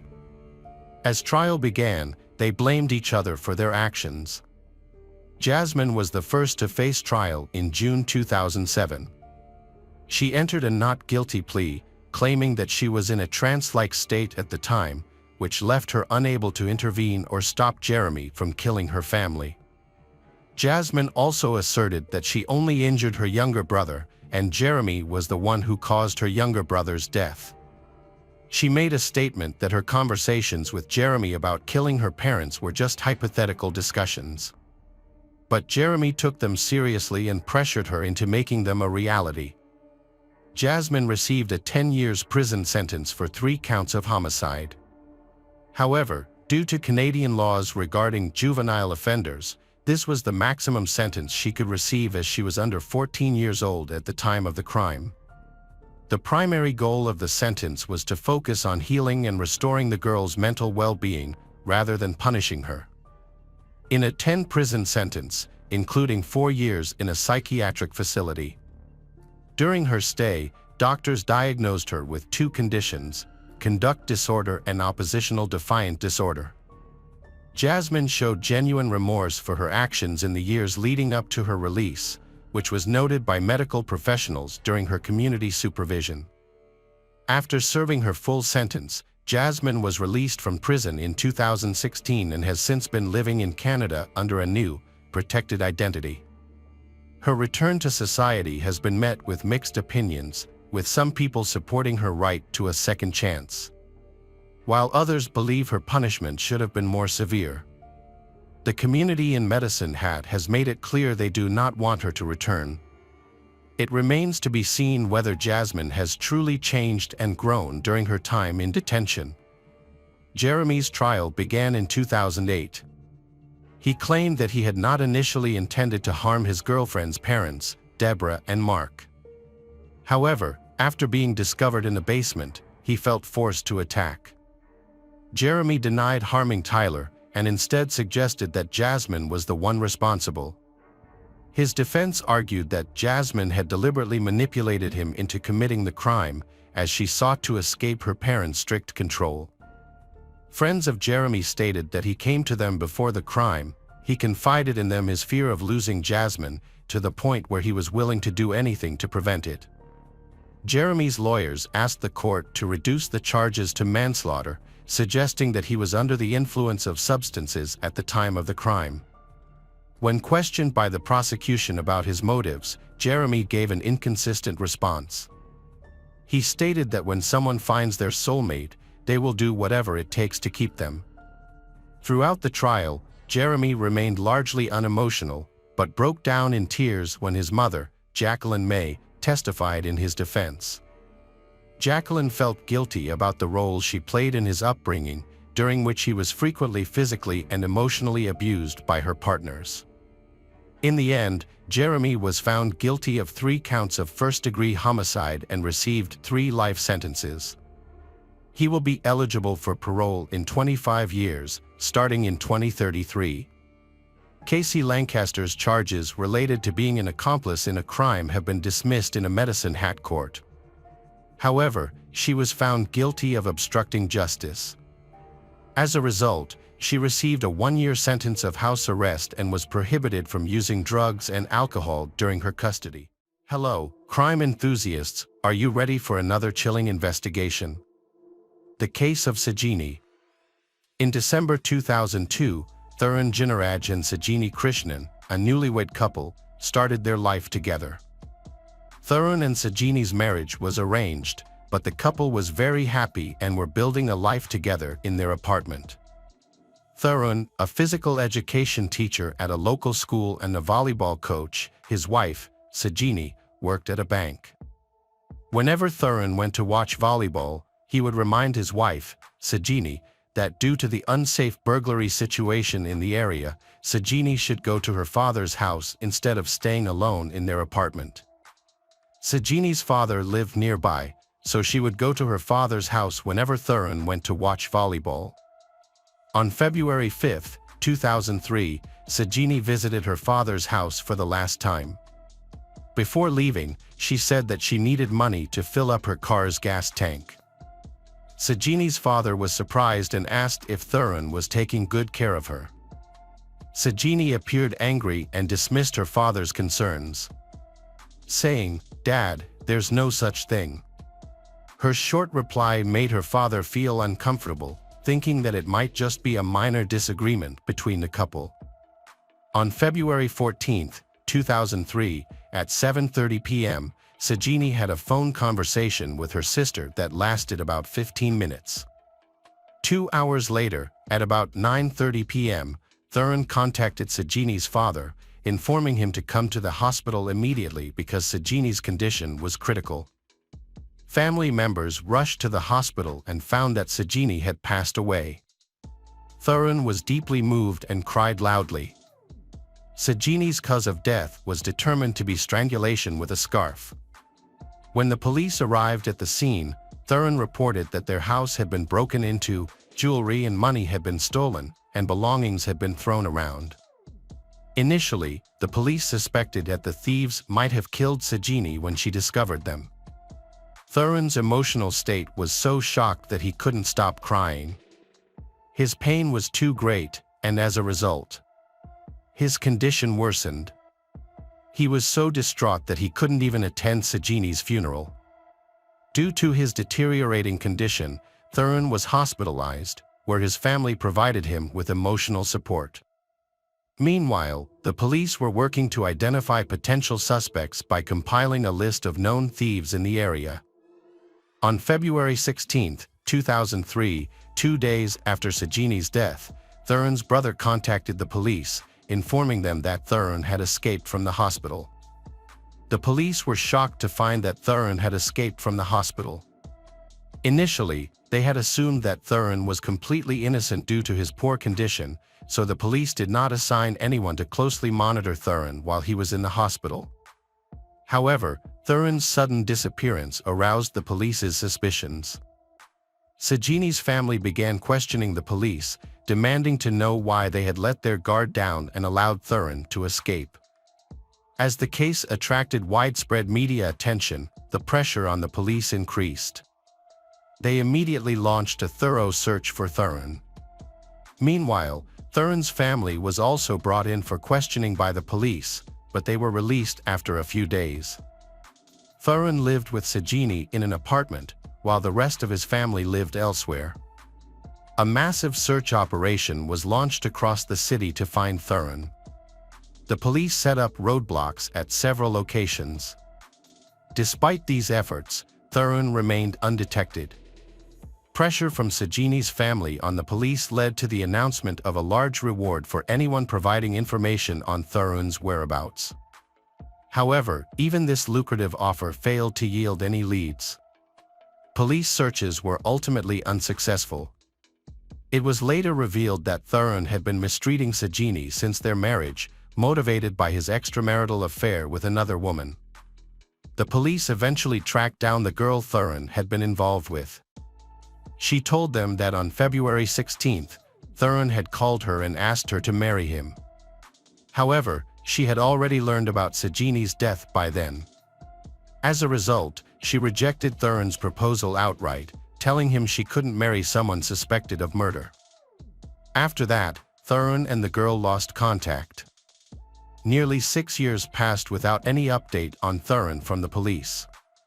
The police kept a close watch on Thuran's family, thinking that he might contact or return home. However, Thuran did not see or contact his family during this time.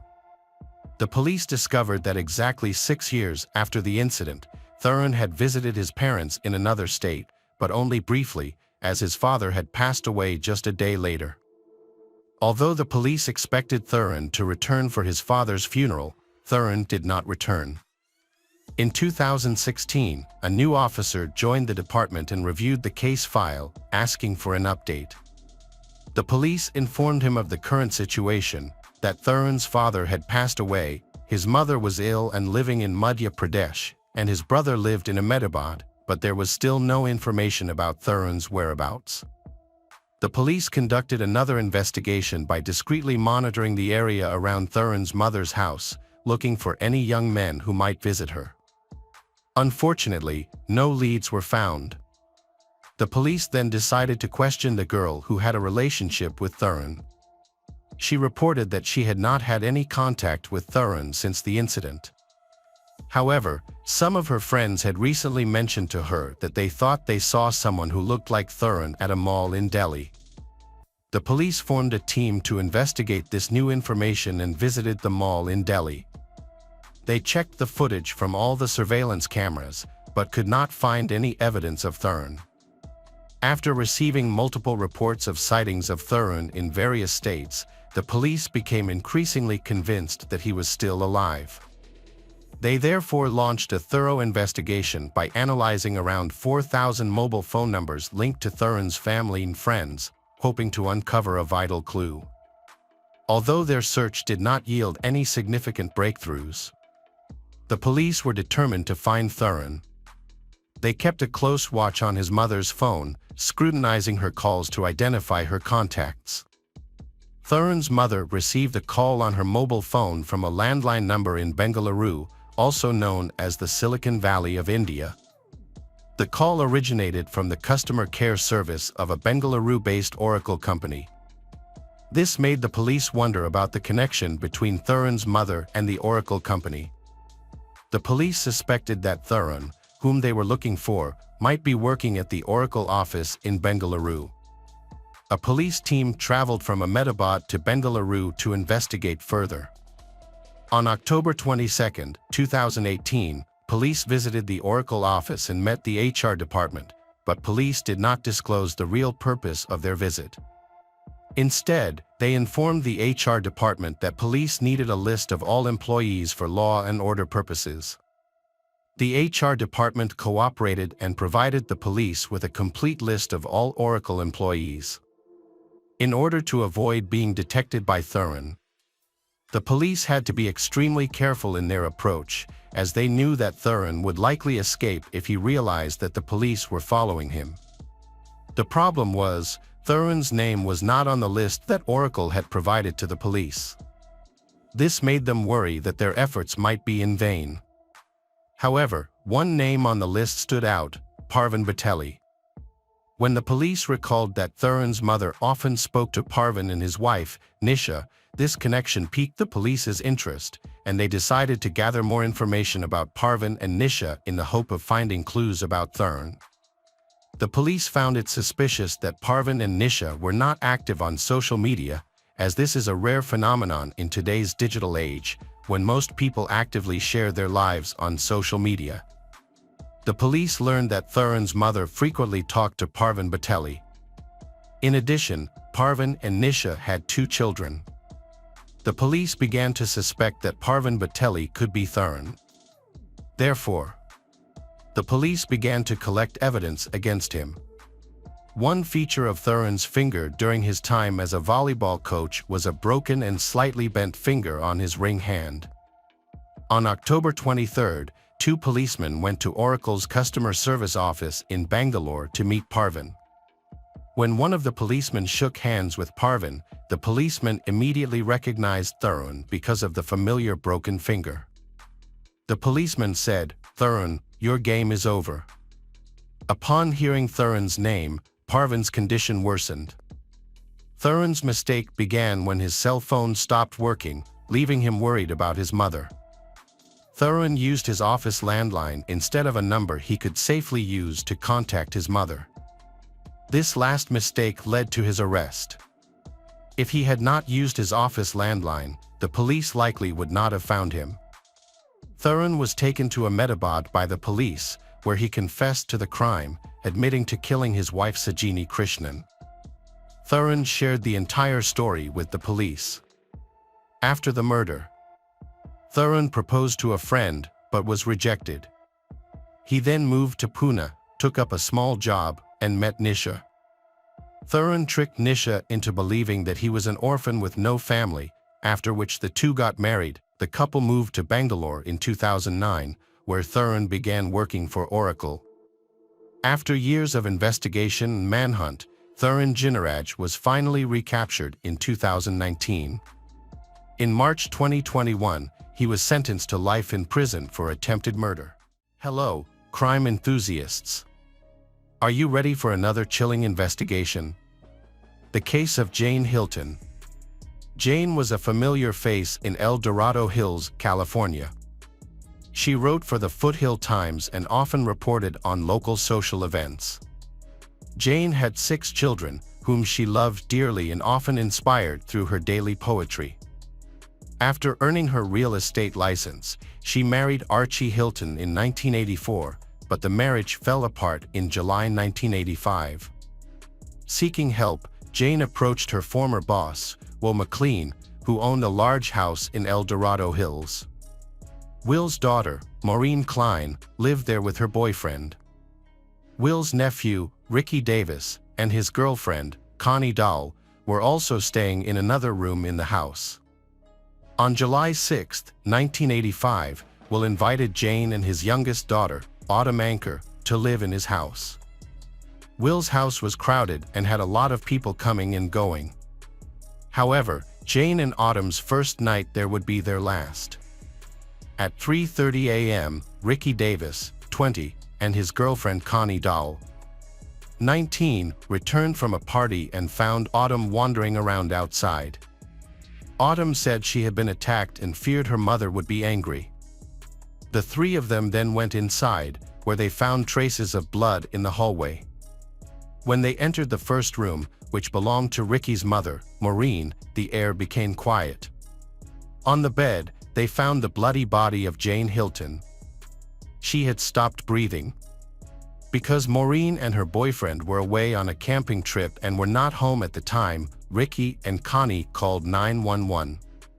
Paramedics and police arrived at the scene, but Jane was pronounced dead at the scene. She had been stabbed 29 times, beaten, and bitten on the shoulder. This senseless murder led investigators to begin questioning those closest to Jane. Archie Hilton, Jane's estranged husband, was at the top of the list of suspects. He was interviewed and provided a solid alibi, including DNA. Initially, Archie Hilton was the logical choice because their marriage was in trouble. However, he said that although they were having some difficulties, there was no sign that he and Jane were going to divorce.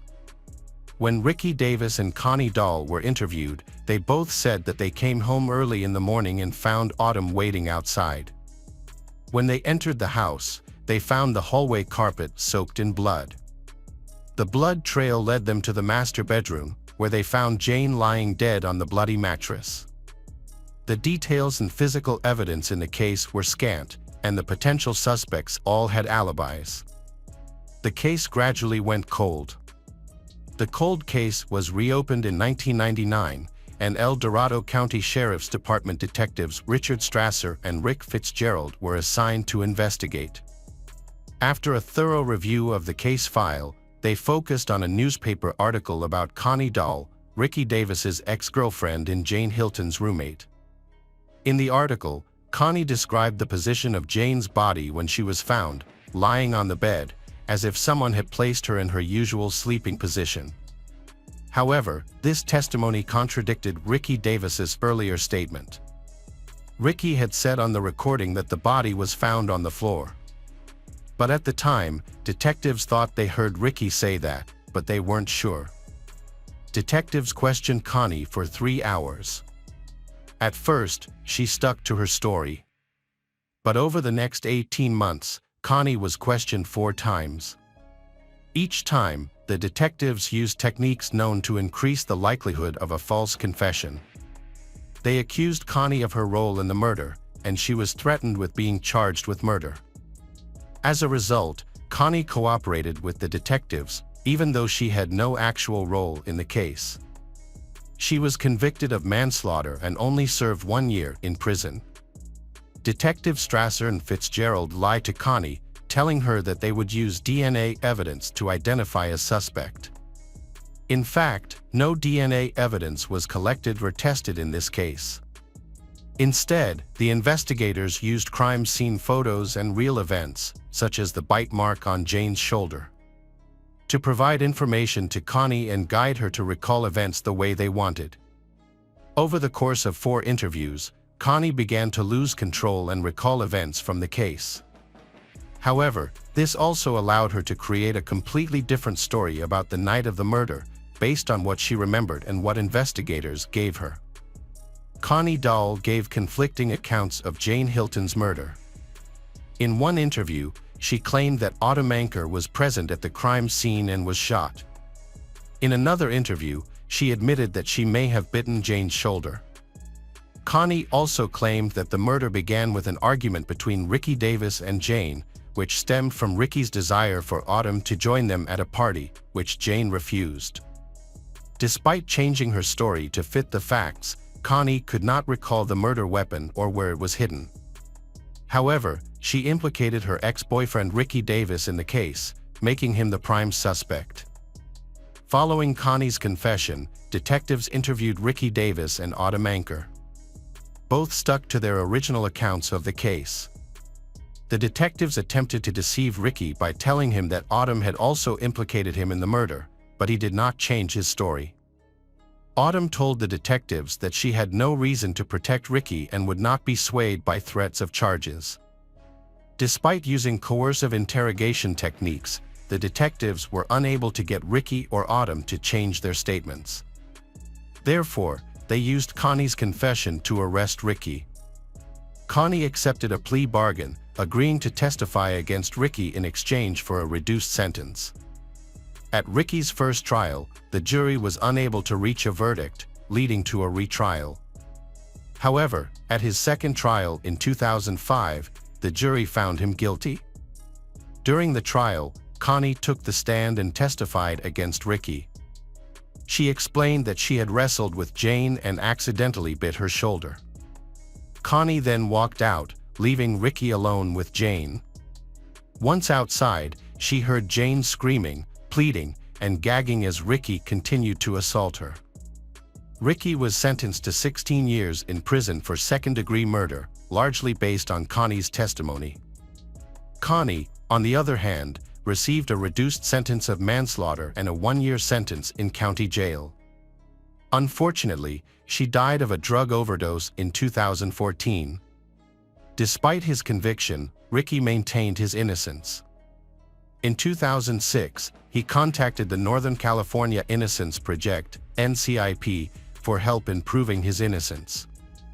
NCIP, a nonprofit founded in 2001 by Kathleen Rodolphi and Linda Starr, provides DNA testing services to convicted prisoners who claim innocence.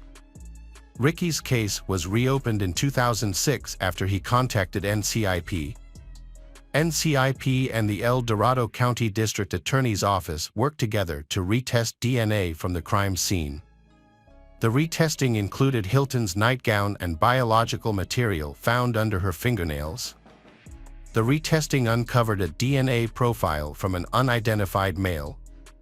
This DNA was found on both Hilton's fingernails and nightgown, indicating that they came from the same source. The results cleared Ricky, Connie, and Anker of any crimes. This also proved that Connie's testimony was false. The DNA test results also proved Archie Hilton innocent, but unfortunately, he had passed away by the time the results were released.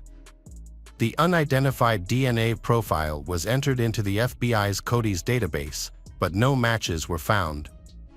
While the new evidence supports Ricky's claim of innocence, there are still obstacles to overcome.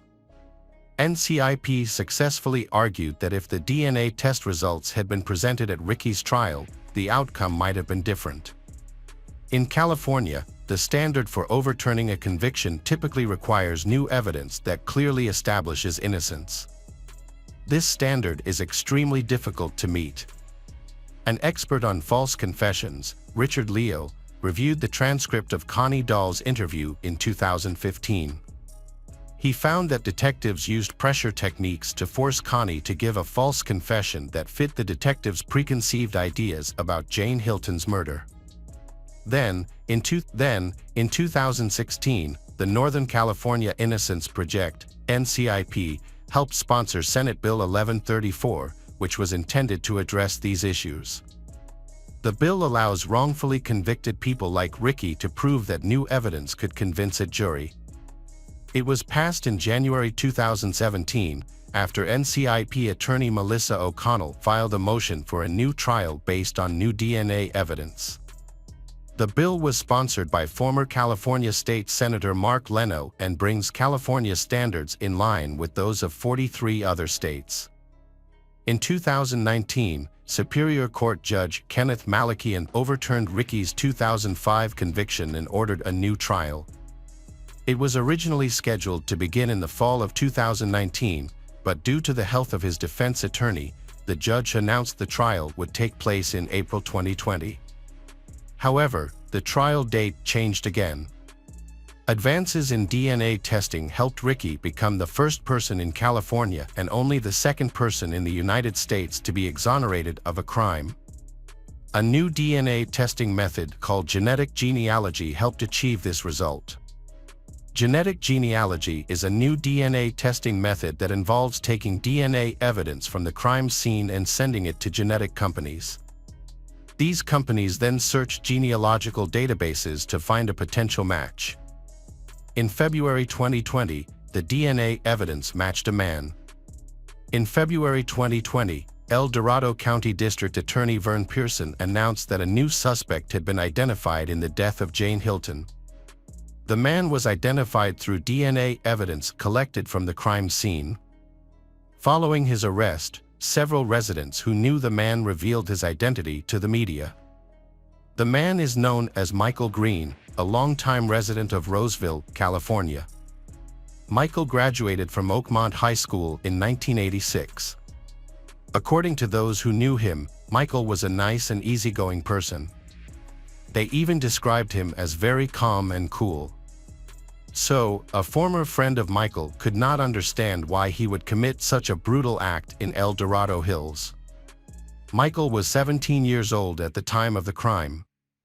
On the night of July 6, 1985, Jane Hilton's daughter Autumn met Michael and his two friends, Calvin and Stephen, at a park. Autumn then decided to go home to shower and said she would come back to see her friends. However, she went to another friend's house instead of going back to the park. However, that evening, Autumn returned to the park to meet the boys again. What happened next is only speculation. Investigators believe Michael took advantage of the moment to break into Jane's home and was discovered by her. In the struggle to escape, Michael may have attacked Jane in a frenzy. After the attack, Jane's body was discovered by Ricky, Connie, and Autumn when they returned home. Michael had no criminal record before or after the murder. Michael appeared to have lived a normal life until DNA linked him to the gruesome crime. Two other boys who were with Michael were sought shortly after his arrest. One boy, Calvin, had died some time ago. However, another boy, Stephen, was found and questioned the day after the arrest. Stephen is considered a witness, not a participant in the case. Michael was arrested on February 11, 2020. As Michael was a juvenile at the time of the murder, he made his first appearance in juvenile court on February 19, 2020. Michael was then transferred so that he could be tried as an adult. Michael waited 2.5 years before he was tried in court. On July 29, 2022, Michael pleaded no contest. This means that Michael waived his right to a jury trial, and he will face a charge of first-degree murder. He also waived his opportunity to object to the plea. His sentencing date was set for September 27, 2022, with Judge Suzanne Kingsbury presiding. During the sentencing hearing, Dr. Elizabeth Kaufman, a professor of educational psychology, was called to testify about adolescent development. Kaufman's research shows that adolescents have a variety of developmental needs, including emotional and cognitive development. In late adolescence, young people can distinguish between right and wrong, but their ability to control their emotions declines. To provide additional information, the defense called several witnesses from Michael's childhood who had maintained relationships with him into adulthood. When asked about their views of Michael after learning of his confession, all agreed that they were shocked he had committed the murder of Jane Hilton. Those who knew Michael described him as cheerful, well-liked, funny, and lovable, both before and after the murder. Michael's ex-wife, Karen Green, said, "Mike was not evil at all." After the witnesses finished testifying, each of Jane Hilton's children gave victim impact statements. All described the unforgivable loss Michael had caused their family. Heather Purvis McConnell, Jane Hilton's daughter, said, "The pain that will never go away will always haunt me."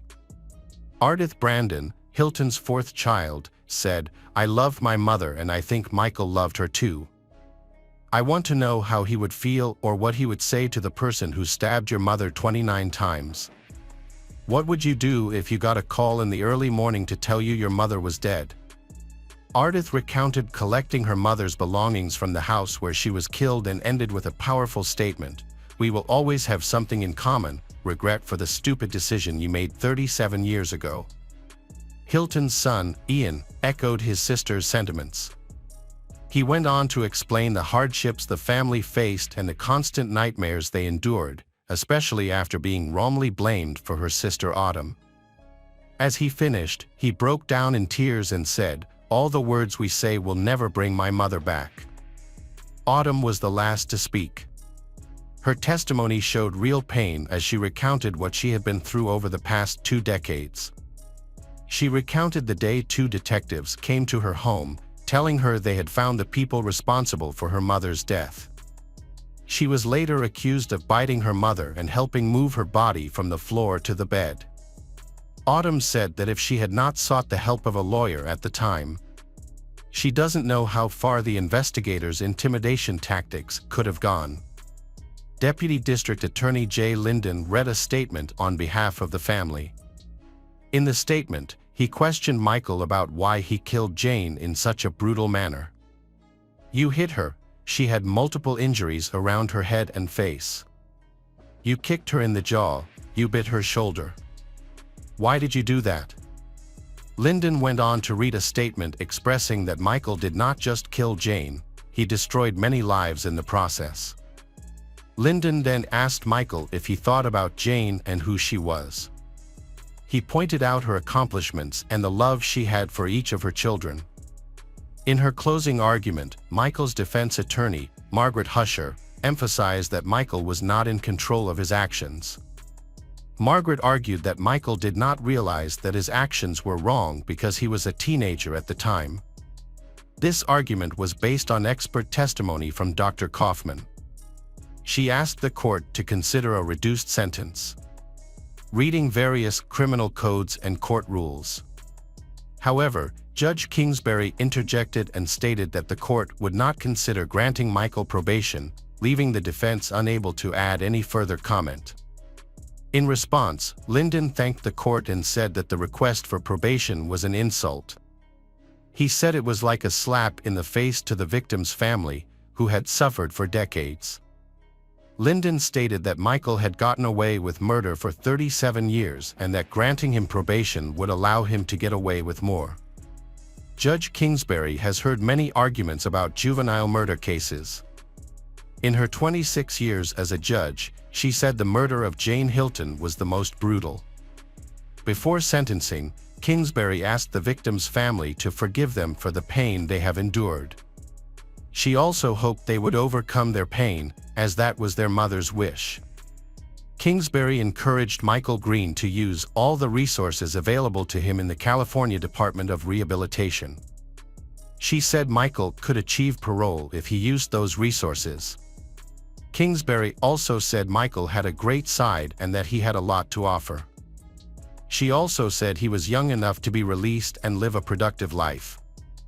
Michael Green was sentenced to life in prison and is being held in the El Dorado County Jail. He will then be transferred to the California Department of Rehabilitation. Restitution will be determined after further review by the court. Ricky Davis, who was wrongfully convicted of the murder, was released on February 13, 2020. He will be entitled to more than $750,000 in state compensation. However, his attorney argues that this amount does not make up for the years of freedom he has lost. Ricky continues to sue the state for damages covering the period from May 21, 2002 to February 13, 2020, for a whopping $18 million. The lawsuit is still pending as of 2022. In September 2022, California passed Assembly Bill 2644, which prohibits law enforcement officers from using threats, physical harm, deception, or manipulative interrogation tactics when interrogating people 17 years of age or younger. District Attorney Vern Pearson is calling on all law enforcement agencies to stop using intimidation tactics. He says the deceptive tactics that have been used for years will assume guilt and focus on getting a confession instead of getting the whole story. The El Dorado County DA's office will now dismiss any case where the main evidence is a confession obtained through threats, lies, or psychologically manipulative interrogation tactics. The measures are intended to ensure that no one is convicted based on a false, coerced confession like the one that Ricky Davis made. Welcome back, detectives. Let's dive into another horrible case. The case of Ardith Wood. Ardith Wood, a 27-year-old woman, is a beautiful and extremely intelligent girl. She was a PhD candidate in philosophy at Waterloo University and worked as an editor for a philosophy journal. Ardith is about to achieve his long-held dream of becoming a professor. In the summer of 2003, Ardith visited her family in Ottawa, Canada. She spends time happily with her loved ones, going for walks and cooking together. On August 6th, Ardith went for a morning jog. When she returned home, she found her parents had thoughtfully prepared a delicious breakfast for her. With the warm weather, Ardith decided to borrow her brother's bike and go for a ride. She promised to return in a couple of hours. Her mother planned to go shopping before lunch, expecting Ardith to be back by then. Ardith cycled on a trail that wound through the forest, along the river, and past cliffs.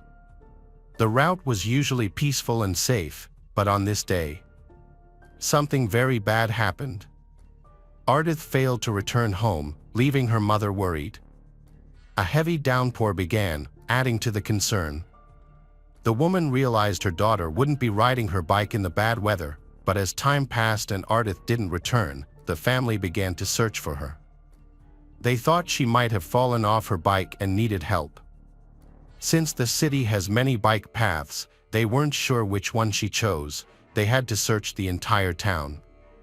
Despite their efforts, they found nothing, and when night fell, they went to the police station. The bad weather forced them to postpone the search until the next morning. The next day there was still no news of Ardith, prompting police to launch the largest search operation in Ottawa history.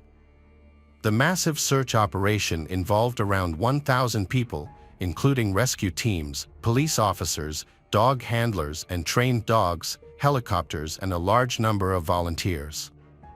Ardith's family joined the search, putting up posters with her photo all over the city.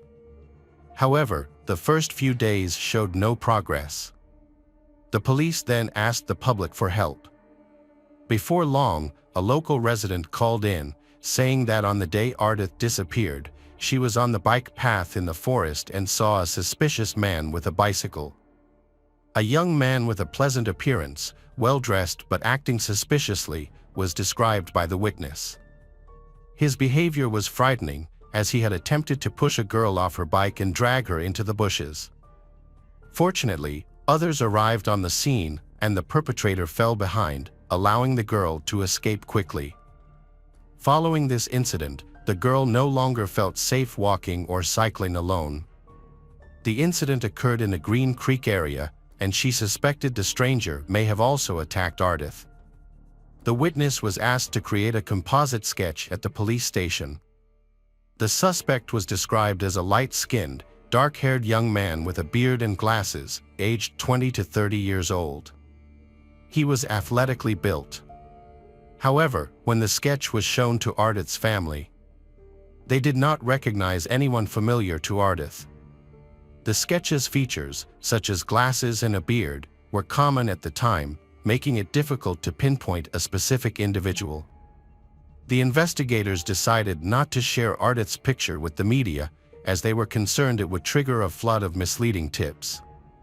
Instead, police showed her photo to local residents, Believing someone must have seen her due to her striking appearance, they believed it was likely that a witness had seen her and could offer a valuable clue. Their assumption proved correct when 16-year-old Laura called the police. Laura said she saw Ardith on the bike trail on the same day that Ardith went missing. Laura was riding her bicycle and noticed Ardith sitting on a rock, appearing to rest. As Laura continued on, she heard a scream and turned to see Ardith arguing with a man. Laura was unsure what to make of the situation, thinking it might be a lover's quarrel. Ardith didn't seem to be calling for help, and Ardith eventually followed the man into the woods. Laura wanted to know what was happening but was scared by an approaching storm, and she quickly rode home. As Laura was leaving, she thought she heard a scream. The police asked her to come to the station to look at a composite sketch of a suspect. She recognized the person in the sketch. According to Laura, the incident occurred around 10 p.m. at Green Creek. After that, the police received several more calls from girls who had encountered the same creepy guy on the trail. He had attacked them, but they were lucky enough to escape. There was one particular call from one woman that was especially noteworthy. She described how an attractive stranger approached her while she was walking. They had a pleasant conversation at first, but then his behavior changed drastically. The man started grabbing her, but the woman was able to push him away with her bicycle and quickly flee. She didn't look back, fearing he would catch up to her. When she got home, she told her family about the incident and warned them to stay away from that area. Strangely, none of the girls who were attacked had reported the incidents to the police. The search for the suspect focused on the creek area. Soon, the police found Ardith's bicycle, which suggested they were on the right track. Meanwhile, investigators received an anonymous call that would prove to be a crucial breakthrough in the case. He reveals that a terrible incident happened in the forest, and alarmingly, he was involved in it. He said he didn't mean to hurt or kill anyone, but when he panicked, he hid the body. The man explained that he moved Ardith over a creek, made a shallow hole, and put her in it, hiding the spot with branches. Then, he quickly hung up the phone. The police were able to locate the source of the call, which was a phone booth situated 20 minutes away from Ottawa. The police quickly arrived, looking for witnesses or collecting evidence such as fingerprints or DNA from the anonymous caller. However, upon arrival, they were met with disappointment. The handset had been thoroughly wiped clean, and no eyewitnesses or surveillance cameras were found. The search for Ardith continued in Green Creek with the aid of specially trained dogs that could detect the scent of human remains. With the assistance of the dogs, the investigators located Ardith's grave, situated between two trees in a secluded, picturesque area. As the detective approached, they saw the partially buried, naked body of Ardith. Perhaps the criminal panicked after being seen by someone, leading to a hasty burial of Ardith. Upon examining the crime scene, criminologists found no fingerprints or DNA evidence. Medical examiners confirmed the cause of death as drowning, with algae present in Ardith's lungs, indicating she was alive when submerged in water. Despite the body being discovered naked, there were no definitive signs of rape, although the possibility was not ruled out. The police suspected the crime was sexually motivated, as the perpetrator targeted girls in secluded areas. Detectives were concerned that the suspect might commit again crime, so they had to quickly find and arrest him. The police thought the perpetrator had already assaulted several girls and killed Ardith, so they were determined to stop them from hurting anyone else. To expedite the investigation, authorities released a composite sketch of the suspect to the media, soliciting public assistance in identifying the individual. The response yielded approximately 4,000 leads, which investigators meticulously processed, a time-consuming task. A pivotal development emerged on September 10th, when police disclosed that the suspect had a distinctive eagle tattoo on his left shoulder, as reported by the girls who encountered him in the forest. A crucial lead emerged that could potentially track down the perpetrator.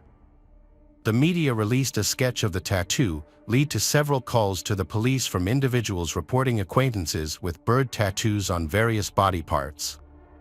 Unfortunately, these tips didn't yield any concrete results. However, in April 2004, investigators stumbled upon a significant clue while processing another batch of calls. A man claimed to know the killer, stating that the individual lived in the area and was seen riding a bicycle in the Green Creek vicinity around the time of the crime. Intrigued, detectives invited he for questioning. Upon arriving at the police station, investigators were astonished to find that the individual matched the perpetrator's description in both appearance and age. During the conversation, the young man displayed visible nervousness, stating that he frequently rode his bike along the trail without understanding the issue at hand. When asked to reveal his shoulder, an eagle tattoo was discovered, sparking further interest from the authorities. The investigation revealed that the man had a prior history of run-ins with the law, making him the prime suspect. During the 3-hour interrogation, he responded to questions with hostility and aggression. At one point, he described himself as unpredictable, like a scorpion under a rock. Despite lacking an alibi for the day of Ardith's disappearance, he denied any involvement in her murder. However, due to insufficient evidence, the suspect was released, but the police kept him under surveillance. Weeks later, he was brought in for questioning again. This time, the detectives were better prepared, having gathered more information about him. They also suggested he take a polygraph test, which he agreed to and surprisingly passed. Consequently, the police were left with no alternative but to dismiss the suspicions against him. With the investigation stalled, the Ottawa police offered a $50,000 reward for any information that would help solve the case, the largest reward ever offered in similar circumstances. The response was extremely strong, with approximately 5,000 calls received, each providing a potential lead for the police to investigate. The investigator became interested in a tip about Christopher Myers, a 25-year-old janitor who had previously been convicted of selling illegal substances. Colleagues described Christopher as quiet and non-confrontational, with a face that closely resembled the composite sketch of the suspect, including a similar beard. Initially, the police were thrilled, thinking they had found the right man. However, they were wrong. Christopher had an alibi for the day of Ardith's disappearance. His landlord stated that on August 6, 2003, Christopher was at home in the morning, then he heading to his job at a restaurant. This revelation puzzled the police, as they wondered how the landlord could recall the details of that day so clearly a year later. Another discrepancy emerged. Christopher did not have an eagle tattoo on his shoulder, despite witnesses claiming to have seen one. The detectives considered the possibility that he had removed the tattoo and remained convinced that Christopher was the suspect they were looking for. They were determined to prove it. A few weeks after Ardith's incident, a similar attack took place in the evening. A girl who bore a striking resemblance to Ardith was walking alone across a bridge when she noticed someone following her. Upon turning around, she saw an attractive man approaching on a bicycle. The girl made it clear she wasn't interested in talking and asked to be left alone. The man initially rode past her, but then turned his bicycle around and charged at her. With no one nearby to assist, the attacker jumped off his bike and forcibly dragged the girl into the bushes. Her loud screams seemed to frighten the assailant, causing him to flee. The victim reported the incident to the police, but it was handled by different investigators who treated it as an attempted robbery. The detectives working on Ardith's case didn't learn about this incident until much later. In May, another similar attack occurred, targeting a blonde woman. The woman was walking home late one evening after attending a party when a stranger approached her, trying to initiate a conversation. After she asked to be left alone, the stranger claimed to be lost and asked for directions. The woman provided him with the necessary information, and he seemingly left. However, just 10 minutes later, he launched a surprise attack on her from the bushes. The assailant violently attacked the girl, strangling her and twisting her neck. Believing her life was in danger, she fiercely resisted by screaming, hitting, and biting him. Her cries for help caught the attention of nearby residents, who rushed out to investigate. The commotion frightened the attacker, causing him to flee in haste, but he not before making a critical mistake, dropping his phone.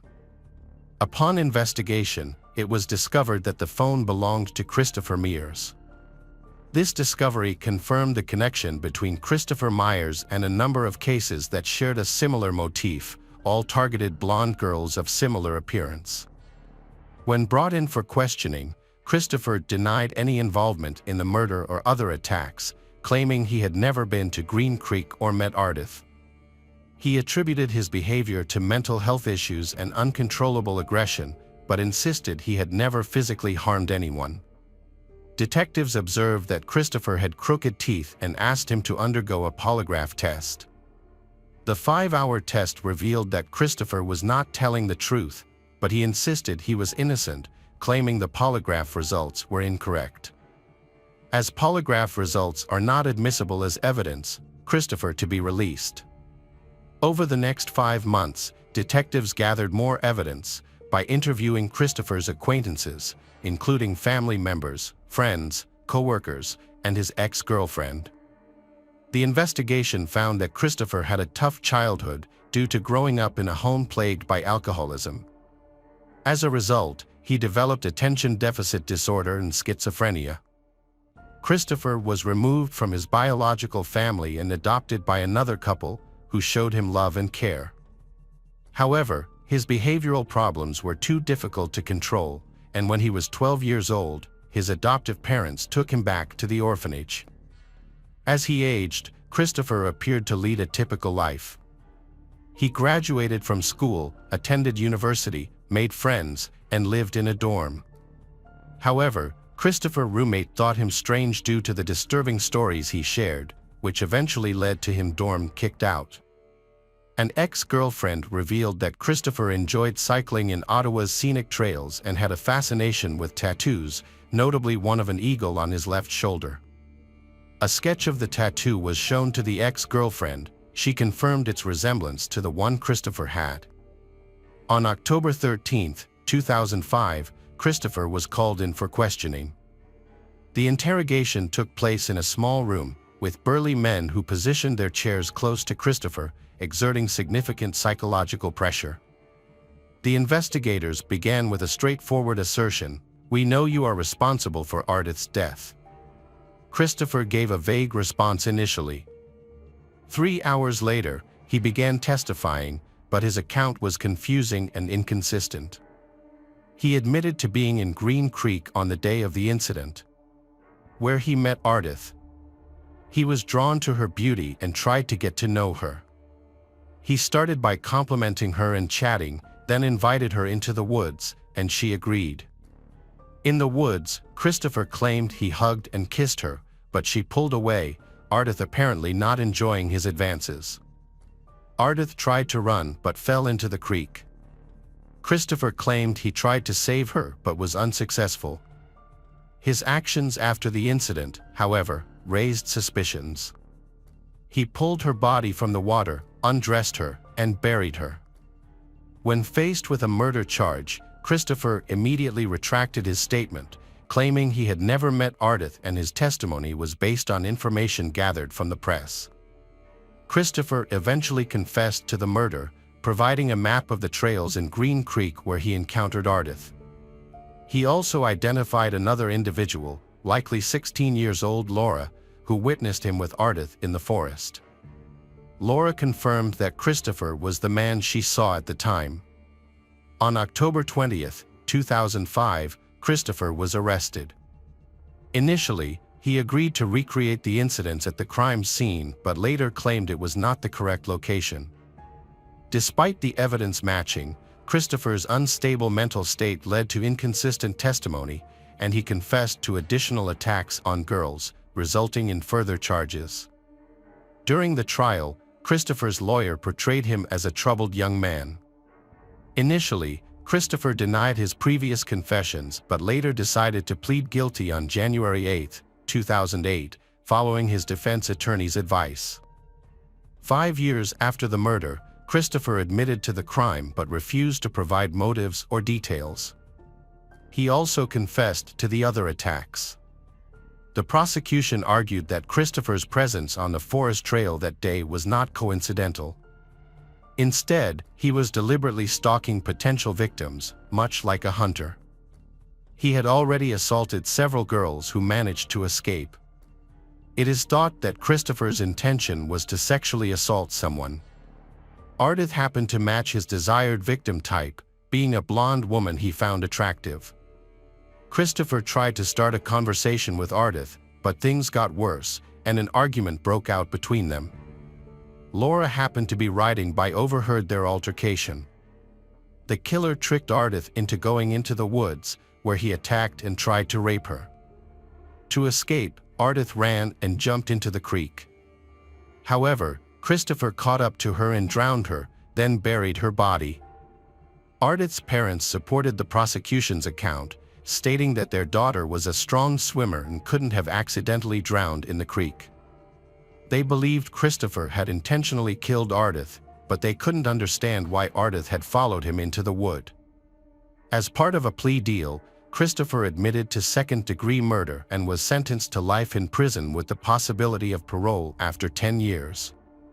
In 2020, his parole application was rejected because authorities believed there was a significant likelihood he would reoffend against women. Hello friends, welcome to our channel. Today we're going to take a look at another horrible case with you. The case of Turpin family. David Turpin was born on October 17, 1961, in Princeton, West Virginia, to Betty and James Turpin. David came from a devoutly religious family and had a relatively normal upbringing. During his high school years at Princeton High School, David participated in various activities, including Bible Club, Chess Club, Science Club, and a cappella choir. David enrolled at Virginia Tech University after graduating from high school to pursue a degree in electrical engineering in Blacksburg, Virginia. Thanks to his exceptional skills in computer engineering, David landed jobs at leading defense technology companies such as Northrop Grumman and Lockheed Martin. Louise Turpin was born on May 24, 1968, in Princeton, West Virginia. She is the eldest of 6 children of Wayne Robinette, a preacher, and Phyllis Robinette, who worked at Walmart and sang in the church choir. The Robinette children's home environment was tense due to frequent conflicts between their parents, which led to harsh treatment. Louise and her sisters were sexually abused by a family member as children. This traumatic experience was a secret kept within the family. According to Louise's younger sister, Elizabeth, Louise played a protective, gentle, kind, and nurturing role. She comforted her siblings during their parents' violent conflicts and protected them from abusive relatives. At the age of 15, Louise met 22-year-old David Turpin at church. They kept their relationship a secret for fear of Louise's parents' reaction. However, when the truth was discovered, Louise's mother Phyllis eventually accepted their relationship, partly because David came from a devout Christian family and Louise convinced her. David and Louise decided to keep their relationship a secret from her father, Wayne, knowing that he would be furious if he found out. In January 1985, 23-year-old David visited Louise's school, Princeton High School, where he had graduated 5 years earlier. He convinced the staff to let him take Louise out of class, and she left willingly with him.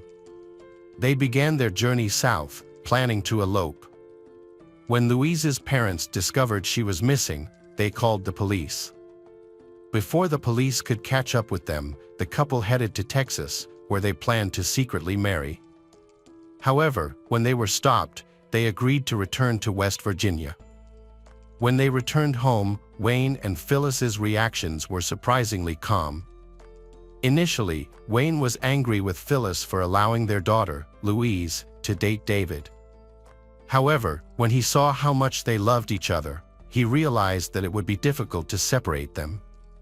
So Wayne agreed to let them marry on February 11, 1985, in a small ceremony in Petersburg, Virginia. 2 years later, Louise's parents divorced and Louise's father, Wayne, took a job as the chief deputy assessor of Mercer County.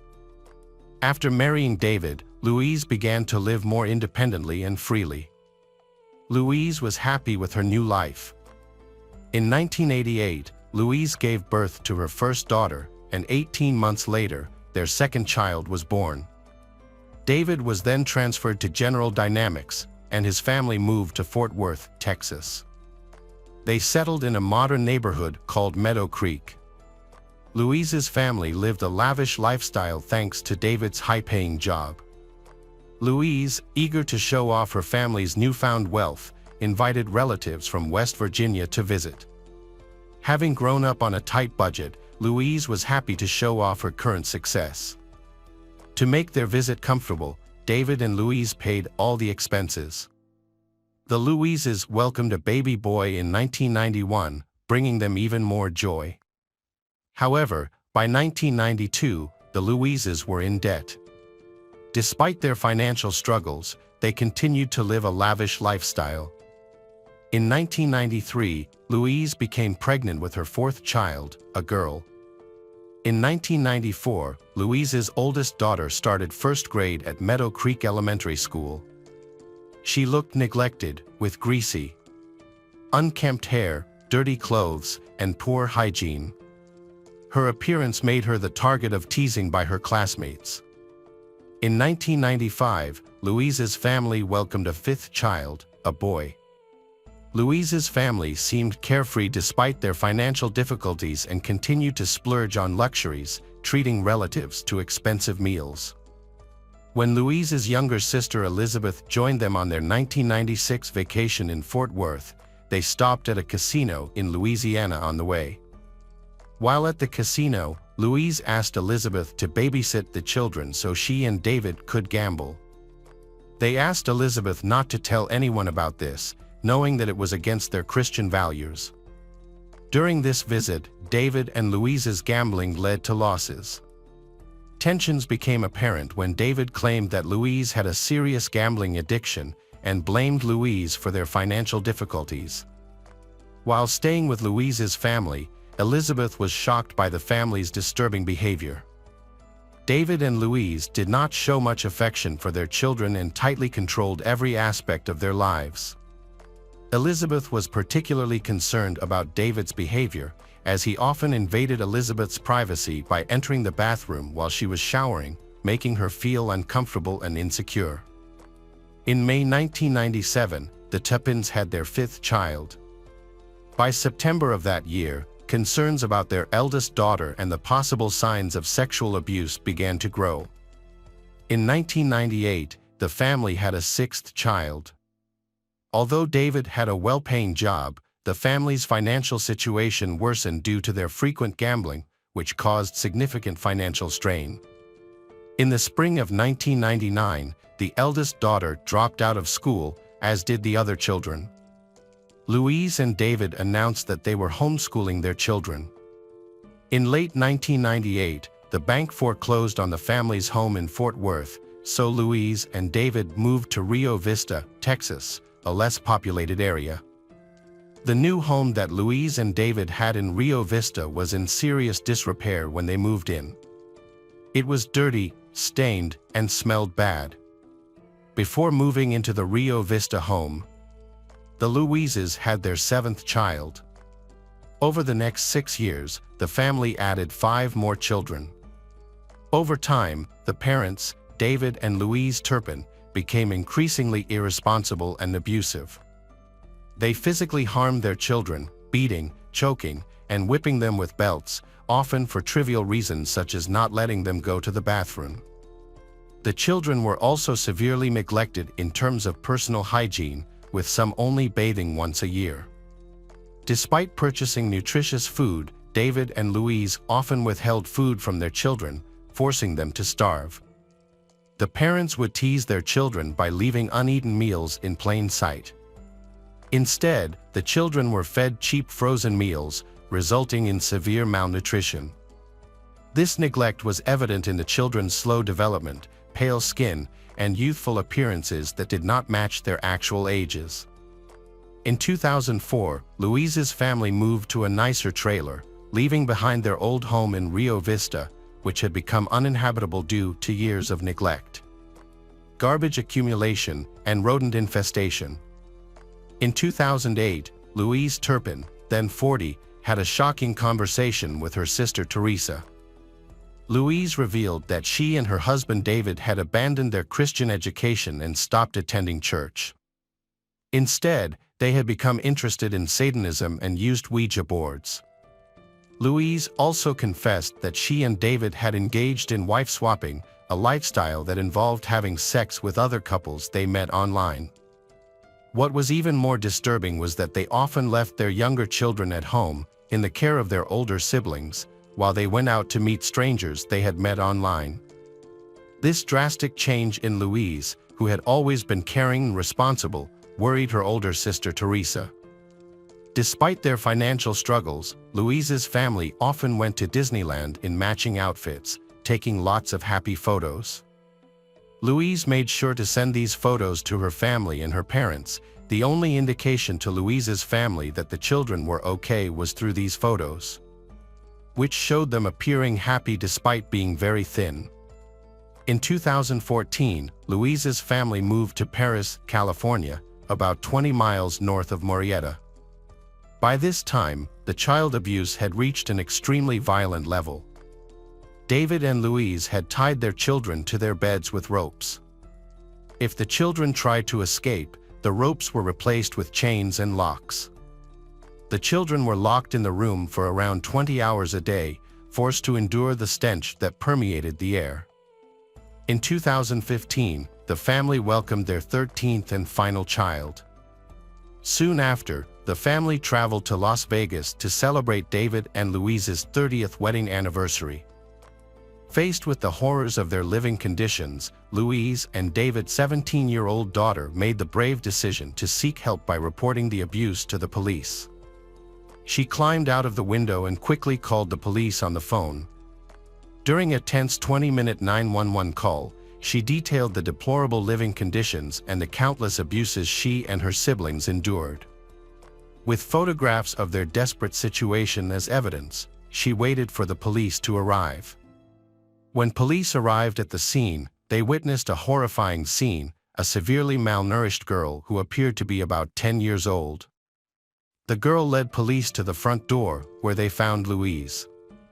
Upon entering the home, police immediately smelled a strong stench that made it difficult to breathe.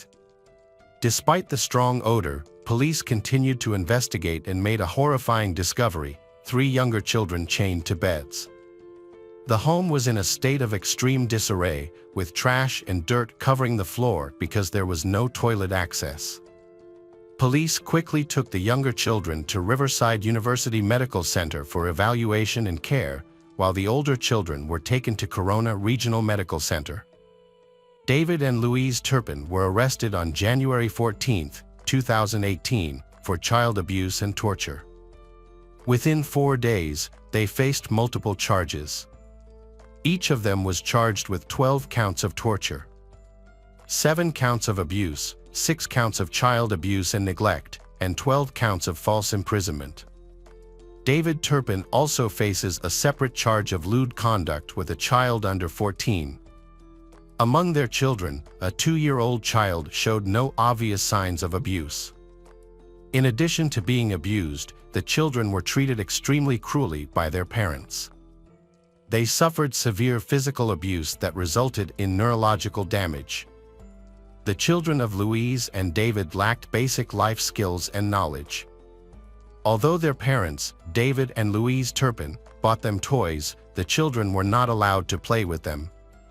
They were forced to stay up until the early hours of the morning, often until 4 or 5 a.m., and were not allowed to go to bed before that time. In 2018, the court took action against the Turpin parents. On January 24, the judge ordered that David and Louise have no contact with their children for 3 years, and that all contact be through their attorney. On June 21 of the same year, the court decided that there was enough evidence against David and Louise to proceed to trial. The trial concluded on February 22, 2019. On that day, David and Louise Turpin pleaded guilty to 14 counts including torture, abuse, false imprisonment, and child endangerment. During the trial, David and Louise had an emotional reunion with their children. The children appeared to have forgiven their parents and were affectionate toward David and Louise. Each expressed a wish for their parents to be well and shared that their lives were going well. David and Louise sincerely apologized for their past actions and expressed their deep love for their children, wishing them success in life. David and Louise were subsequently sentenced to life in prison, with the possibility of parole after 25 years. As of 2022, Louise, 53, and David, 60, are both eligible for parole in 2037. The severe abuse and neglect in their home shocked the community and beyond. The community came together to support the children, giving them hope and a new start in life. Welcome back, mystery lovers. Today's case is going to keep you on the edge of your seat. The case of Neil Entwistle. Neil Entwistle was born on September 18, 1978, in Worksop, Nottinghamshire, England, to Clifford and Yvonne Entwistle. He grew up in a humble home with his younger brother, Russell. His father worked as a coal miner before becoming a labor counselor, while his mother worked as a cook in a school cafeteria. After finishing high school, Neil Entwistle enrolled in the University of York, where he studied electronic engineering and business management. During this time, Entwistle met an American student named Rachel Souza who was attending York as a study abroad student. Rachel was originally from the Kingston area in Massachusetts, had attended Silver Lake Region High School before going to Holy Cross College in Worcester. While studying abroad in York for a year, she met Neil Entwistle on the rowing team. Neil Entwistle was withdrawn, shy, and indecisive, rarely interacting with others. Rachel, on the other hand, exuded confidence, was cheerful, outgoing, and well-liked.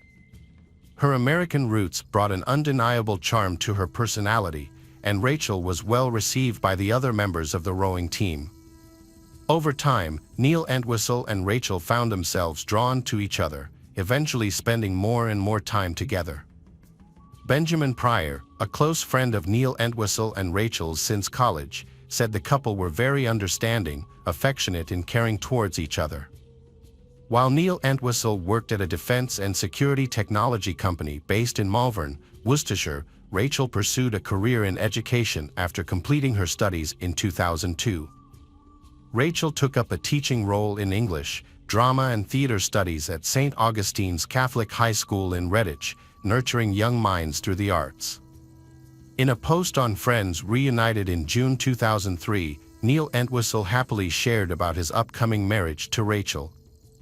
They met through rowing, although he expressed dissatisfaction with life south of the border in Birmingham. He was happy with his upcoming marriage.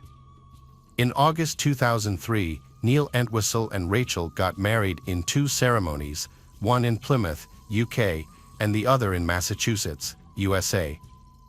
After the US ceremony, they had a reception in the UK in November of the same year. Neil Entwistle shared the early days of their married life on a family website, including their Christmas 2004 trip to the Mediterranean. In April 2005, their daughter, Lillian Rose, was born. Neil Entwistle and Rachel decided to move to the United States.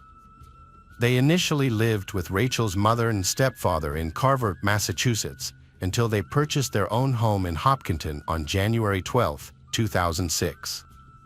Their new home was located on a quiet cul-de-sac with only 8 neighbors, creating a peaceful setting close to a major city. Despite Neil Entwistle's efforts to find work as a computer programmer and IT specialist, he encountered difficulties in finding work, leading to financial stress and mounting debt.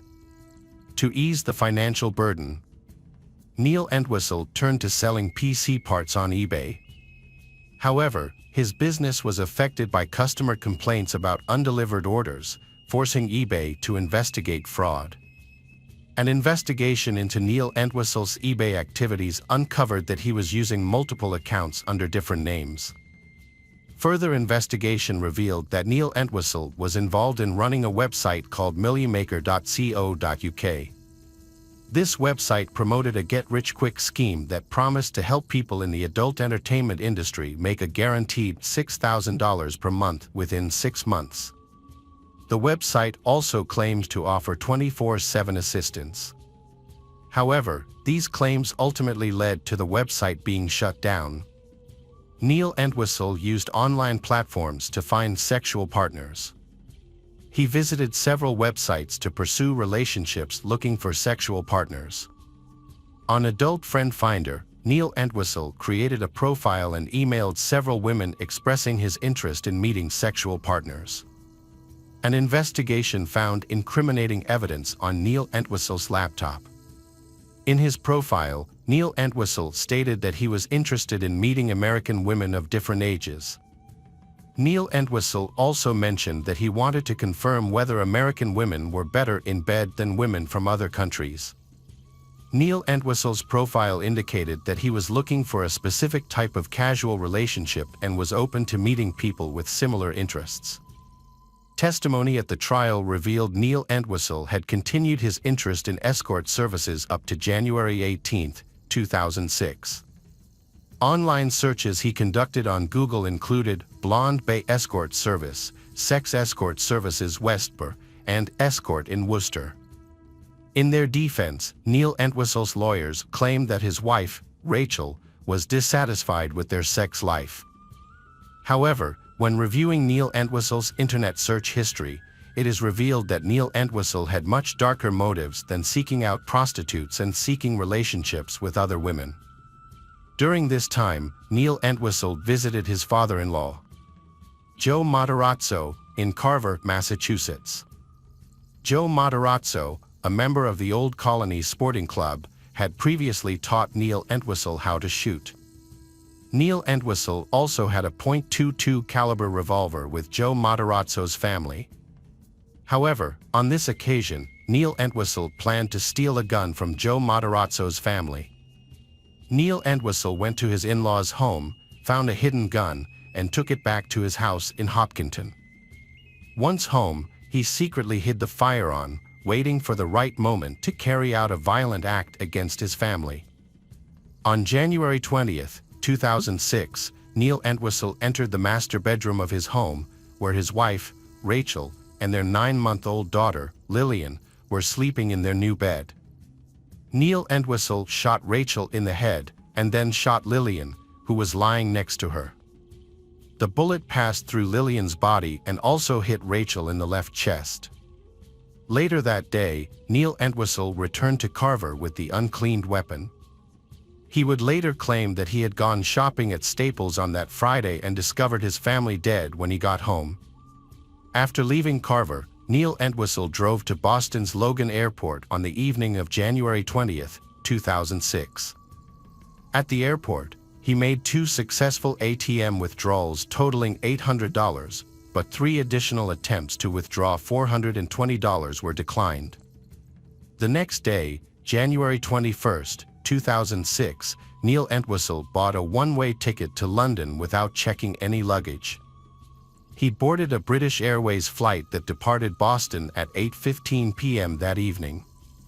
Unbeknownst to Neil Entwistle, several neighbors he had invited for dinner, including Joanna Gatley and her sister Maureen, arrived at his home around 7 p.m. to find it locked with the lights on inside. Concerned for Rachel's safety, neighbors attempted to contact her mother, but were unable to reach her. They then called 911 at around 8:30. Police arrived at Neil Entwistle's home to search for clues about the missing family. Upon entering, Sergeant Michael Sutton observed the bedroom, noticing a large unmade bed, but nothing unusual. After completing their search, the police locked the house and left. However, Joanna Gatley and Maureen were still worried and decided to spend the night in the car outside the house, hoping that Rachel's family would return. To cope with the cold weather, they made several trips to the gas station restroom. The following Sunday morning, Joanna Gatley and Morin gained entry to the house using the garage door code they had obtained from a next-door neighbor the night before.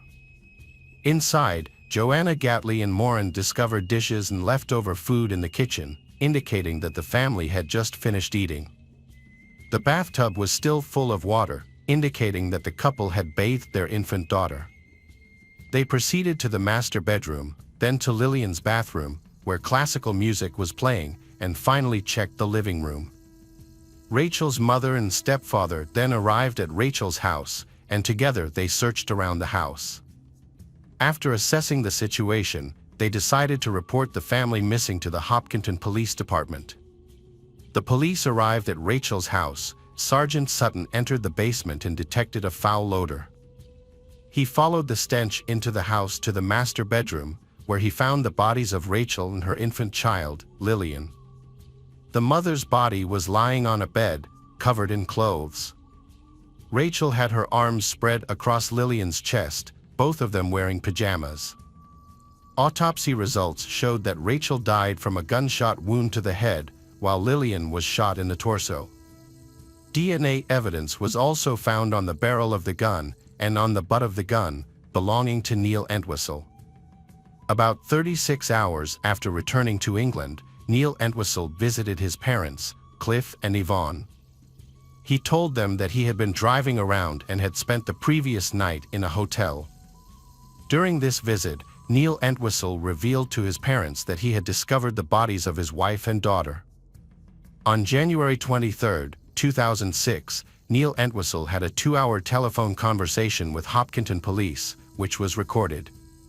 On January 26, 2006, U.S. law enforcement officials traveled to the UK to interview Neil Entwistle.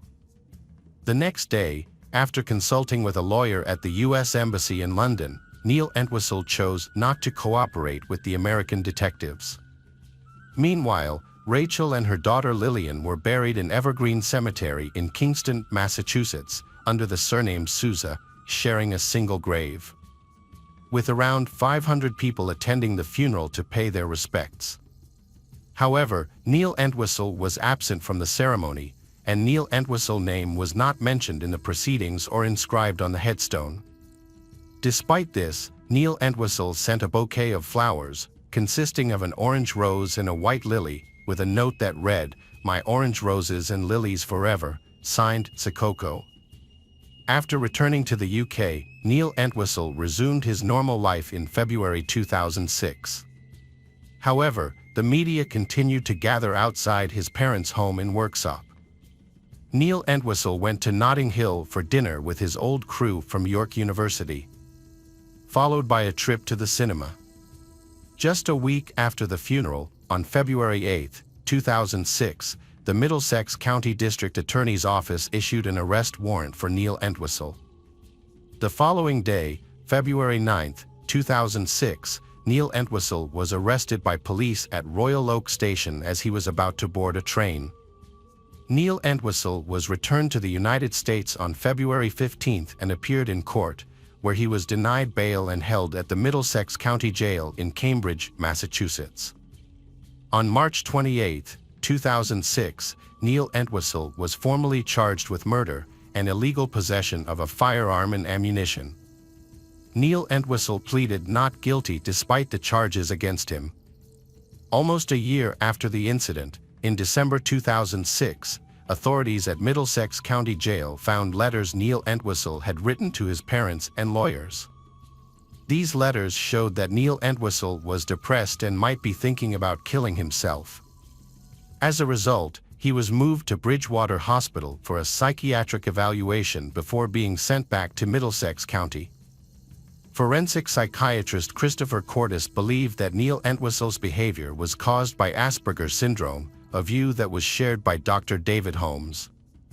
After several delays, the process of choosing jurors for Neil Entwistle's trial at Middlesex Superior Court began in June 2008. The trial for the double murder of Neil Entwistle's wife and daughter began on June 2, 2008, in Massachusetts. Elliot Weinstein led the defense team for Neil Entwistle. During the trial, Elliot attempted to object to the prosecution's plan to introduce DNA evidence, but was unsuccessful. Elliot also attempted to suppress other evidence found in the family home, arguing that it was taken without a warrant, but this effort was also unsuccessful. Neil Entwistle chose not to call any witnesses or testify during the trial. Notably, Neil Entwistle showed little emotion throughout the proceedings. On June 25, 2008, the jury delivered a guilty verdict, convicting Neil Entwistle of 2 counts of first-degree murder, as well as unlawful possession of a firearm and ammunition. As a result, Neil Entwistle was sentenced to life in prison without the possibility of parole. Despite the severe sentence, Neil Entwistle appeared calm as he left the courtroom. Neil Entwistle was incarcerated at the Souza Baranowski Correctional Center. In August 2008, he became the victim of a hoax when he shaved his head to seek protection from a white supremacist prison gang. However, instead of receiving protection, the gang threatened Neil Entwistle's life. After this incident, Neil Entwistle was placed in protective custody.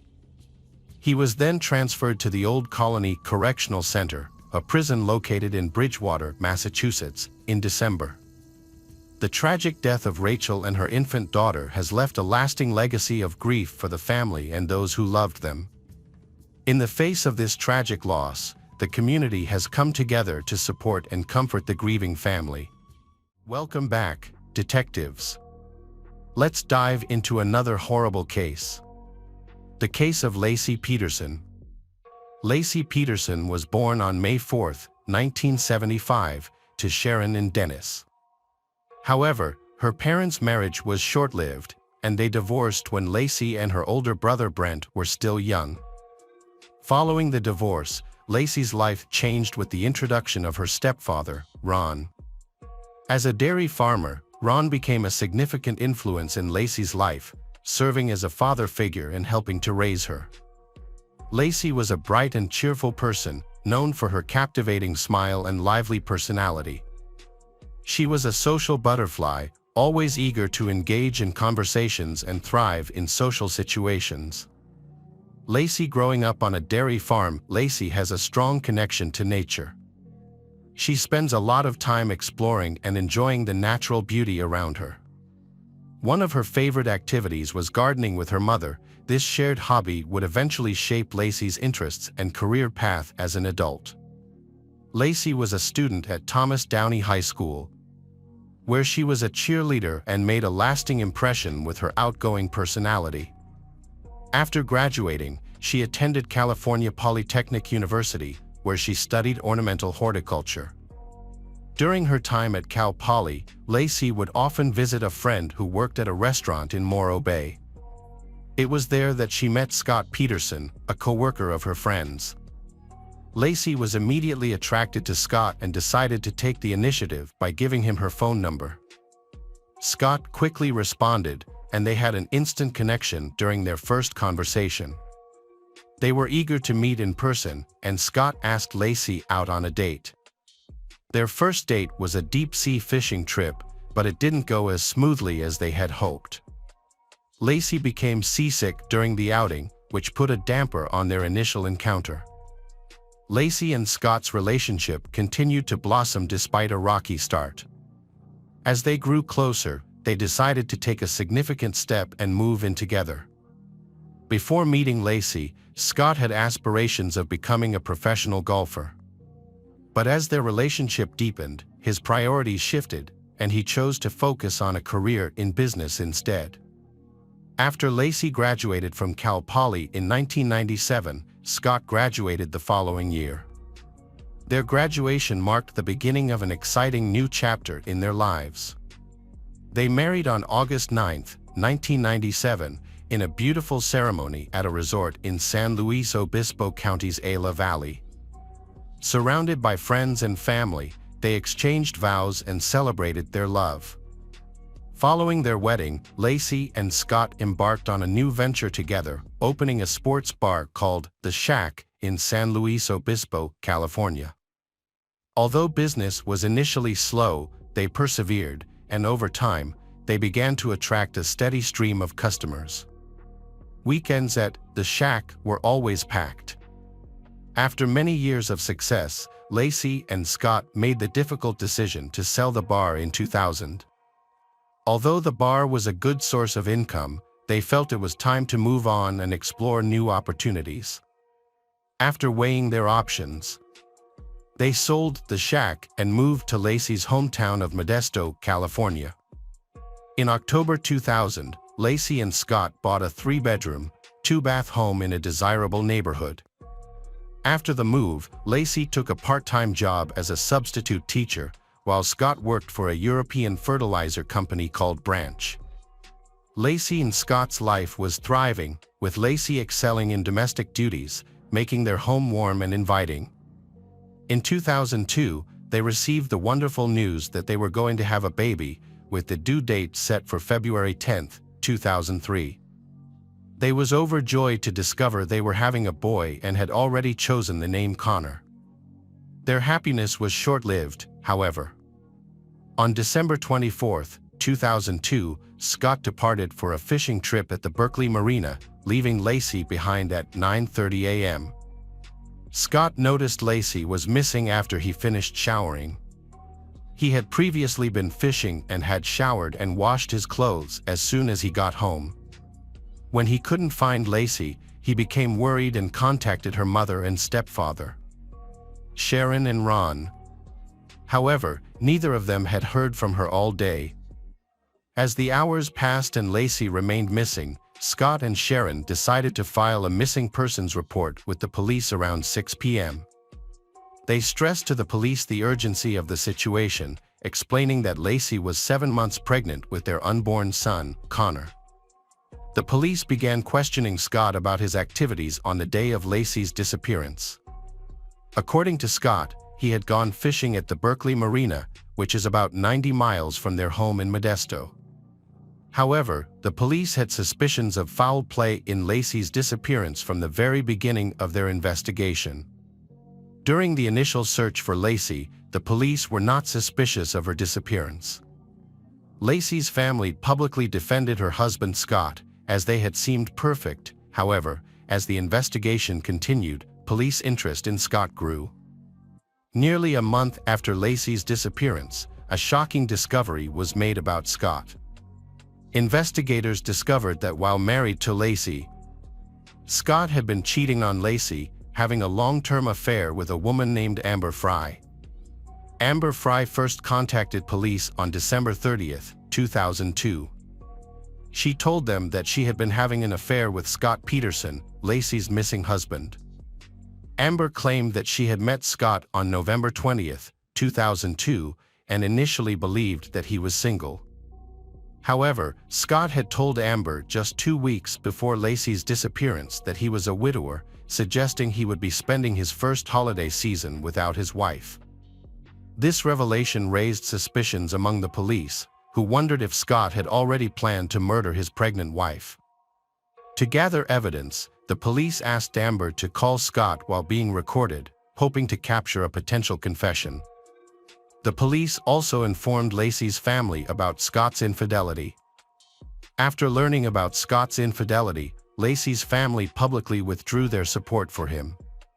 Meanwhile, a massive search effort was underway to find Lacey.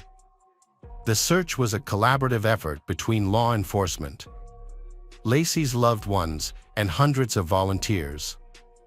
Over 900 people participated in the search during the first 2 days alone. A police officer working on the case expressed skepticism that Lacey had left her home voluntarily on December 24, 2002. Lacey's disappearance shocked the media, capturing public attention with the story of a pregnant wife who went missing on Christmas Eve. Initially, a $5,000 reward was offered for information leading to her safe return, but as time passed with no leads, the reward was increased to $500,000 to raise awareness and gather information. Posters of Lacey were displayed prominently in Modesto, California, and a friend's husband created a website to help spread the word about her disappearance. On April 13, 2003, a couple walking their dog at Richmond's Point Isabel Regional Shoreline Park made a disturbing discovery in a marshy area of the San Francisco Bay. They found the decomposing body of a male infant.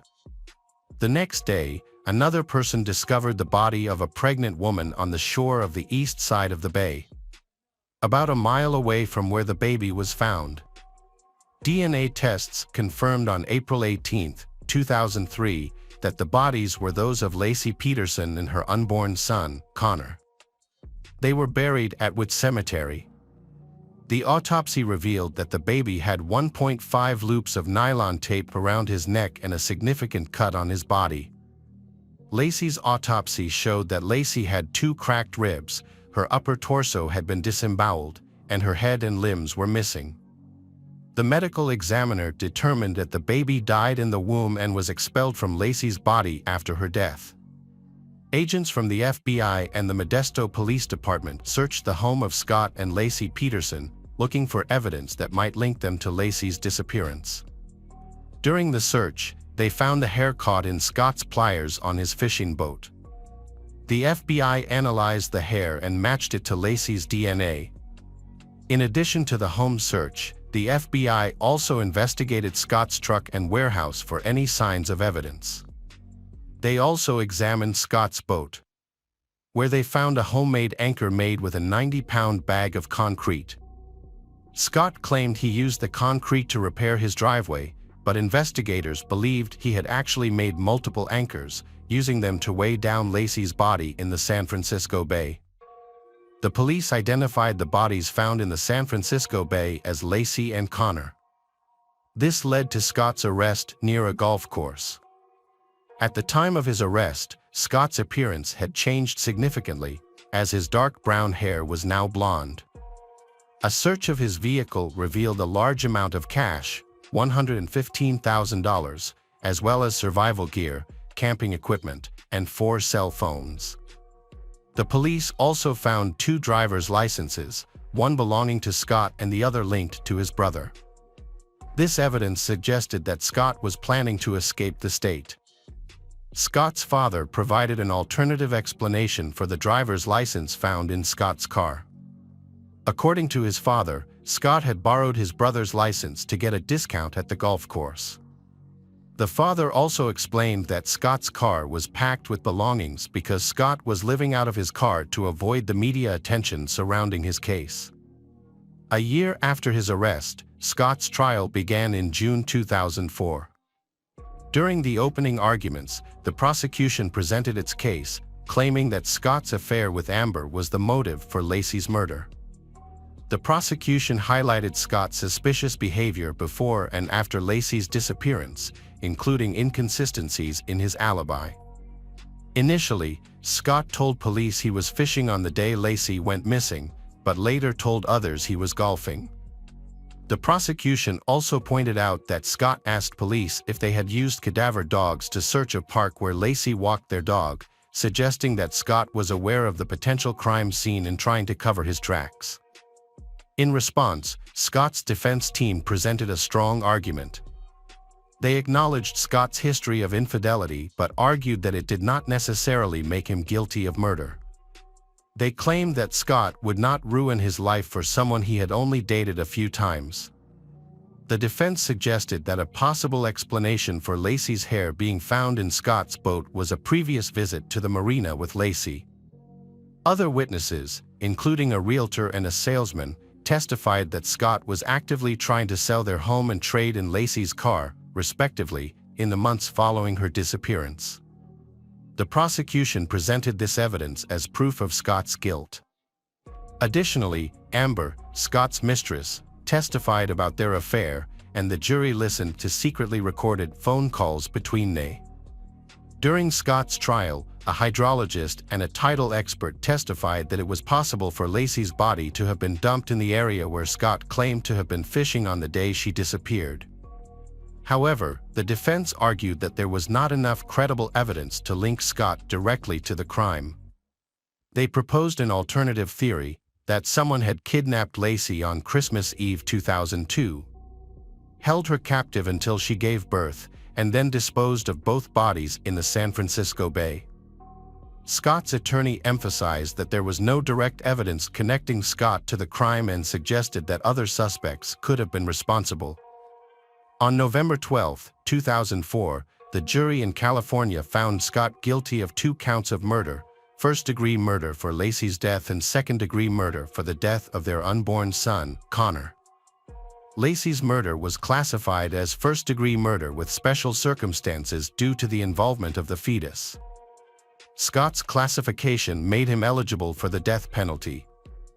After his conviction, the trial's penalty phase began, focusing on determining his punishment. The jury considered his criminal history, aggravating factors, and mitigating factors before unanimously deciding on the death penalty. In August 2020, the California court upheld Scott's conviction but vacated his death sentence, with the judge ordering Scott to be resentenced to life in prison without the possibility of parole. As a result, Scott was transferred from San Quentin State Prison, where he had been on death row, to Mule Creek State Prison in Ione, California, on the judge's order.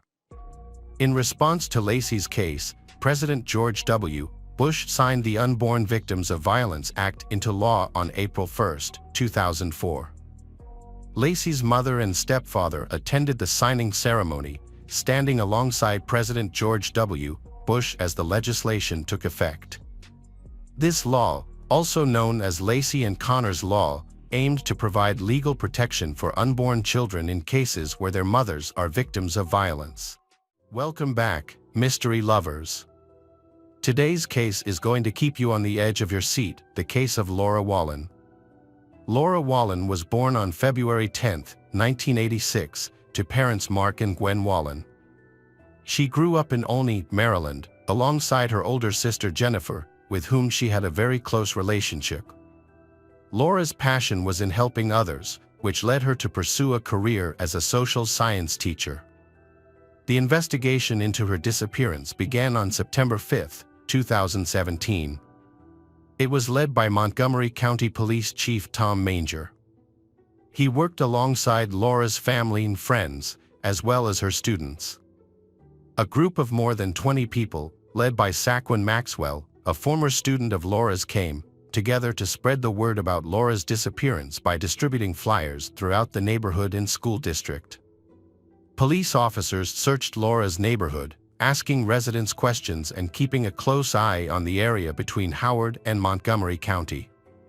Laura's father, Mark, made a public plea for anyone with information to come forward and help find his daughter. He wanted Laura to know they were doing everything they could to find her and they weren't going to give up. Losing a child is one of the most difficult experiences a parent can face, and Mark wanted his daughter to know that they were working hard to bring her home safely. On the evening of September 7, 2017, an employee at the Jersey Gated Complex in Columbia, Maryland, found a new clue. While rummaging through a dumpster, he found Laura's license inside a cell phone. When police arrived, they also found Laura's vehicle parked at the complex.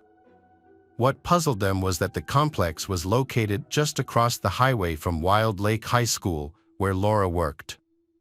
This raised questions about why Laura would have parked her car there.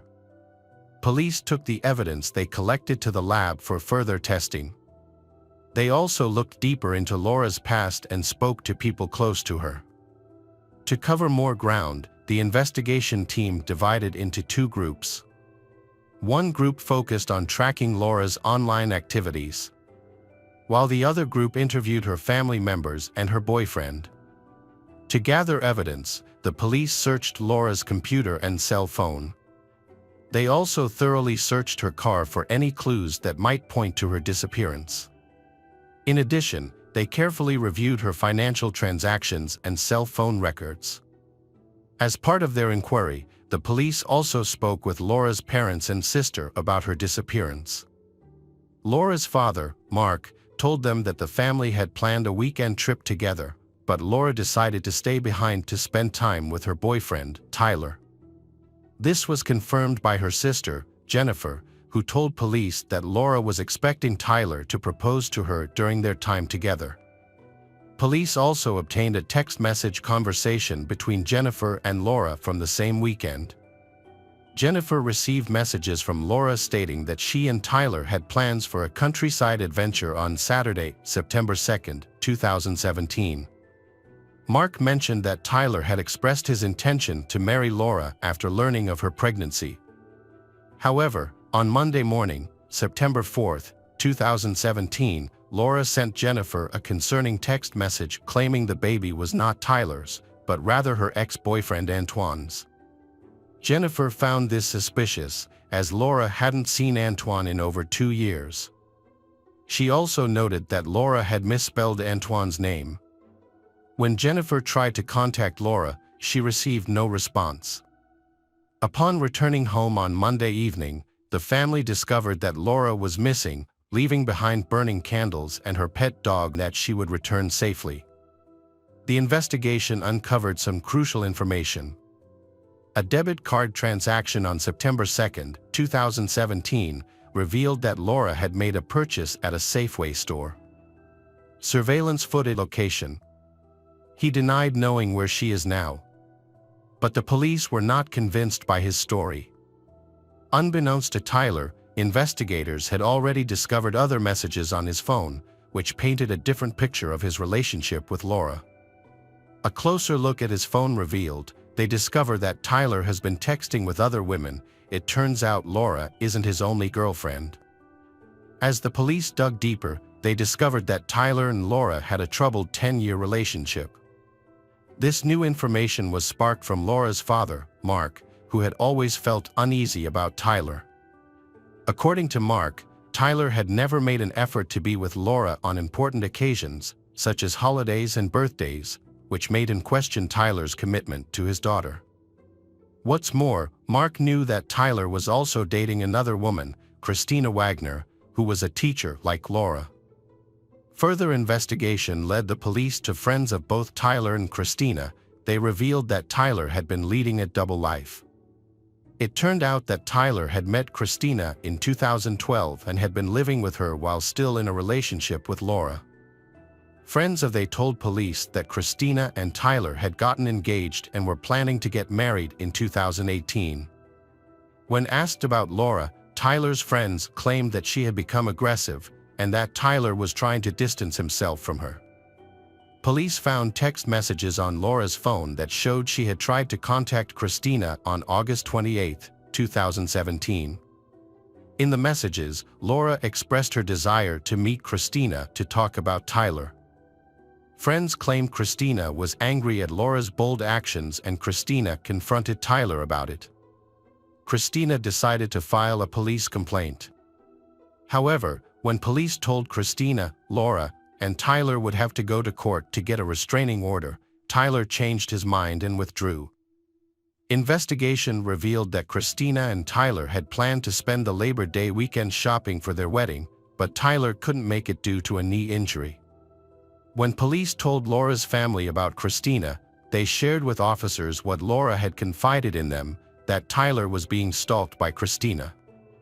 This new information made it more likely that Tyler could be a suspect in Laura's disappearance.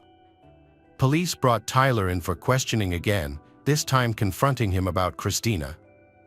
Initially, he denied any involvement with her, but police were able to challenge his claim with evidence of his secret life. Eventually, Tyler admitted to cheating on both women, which had led to his fight with Laura. When investigators spoke with Tyler, he expressed his desire to mend his relationship with Laura. However, when asked about Laura's disappearance, he maintained that he was not involved. Unbeknownst to Tyler, the police discovered a connection between him and a vacant field in Damascus through his phone records. They found a link to a meat processing plant called KS Cuts, which was adjacent to the property that Tyler had visited with Laura.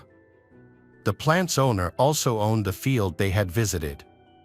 Interviews with the owner revealed that Tyler had previously worked for him and often helped him hunt on the property.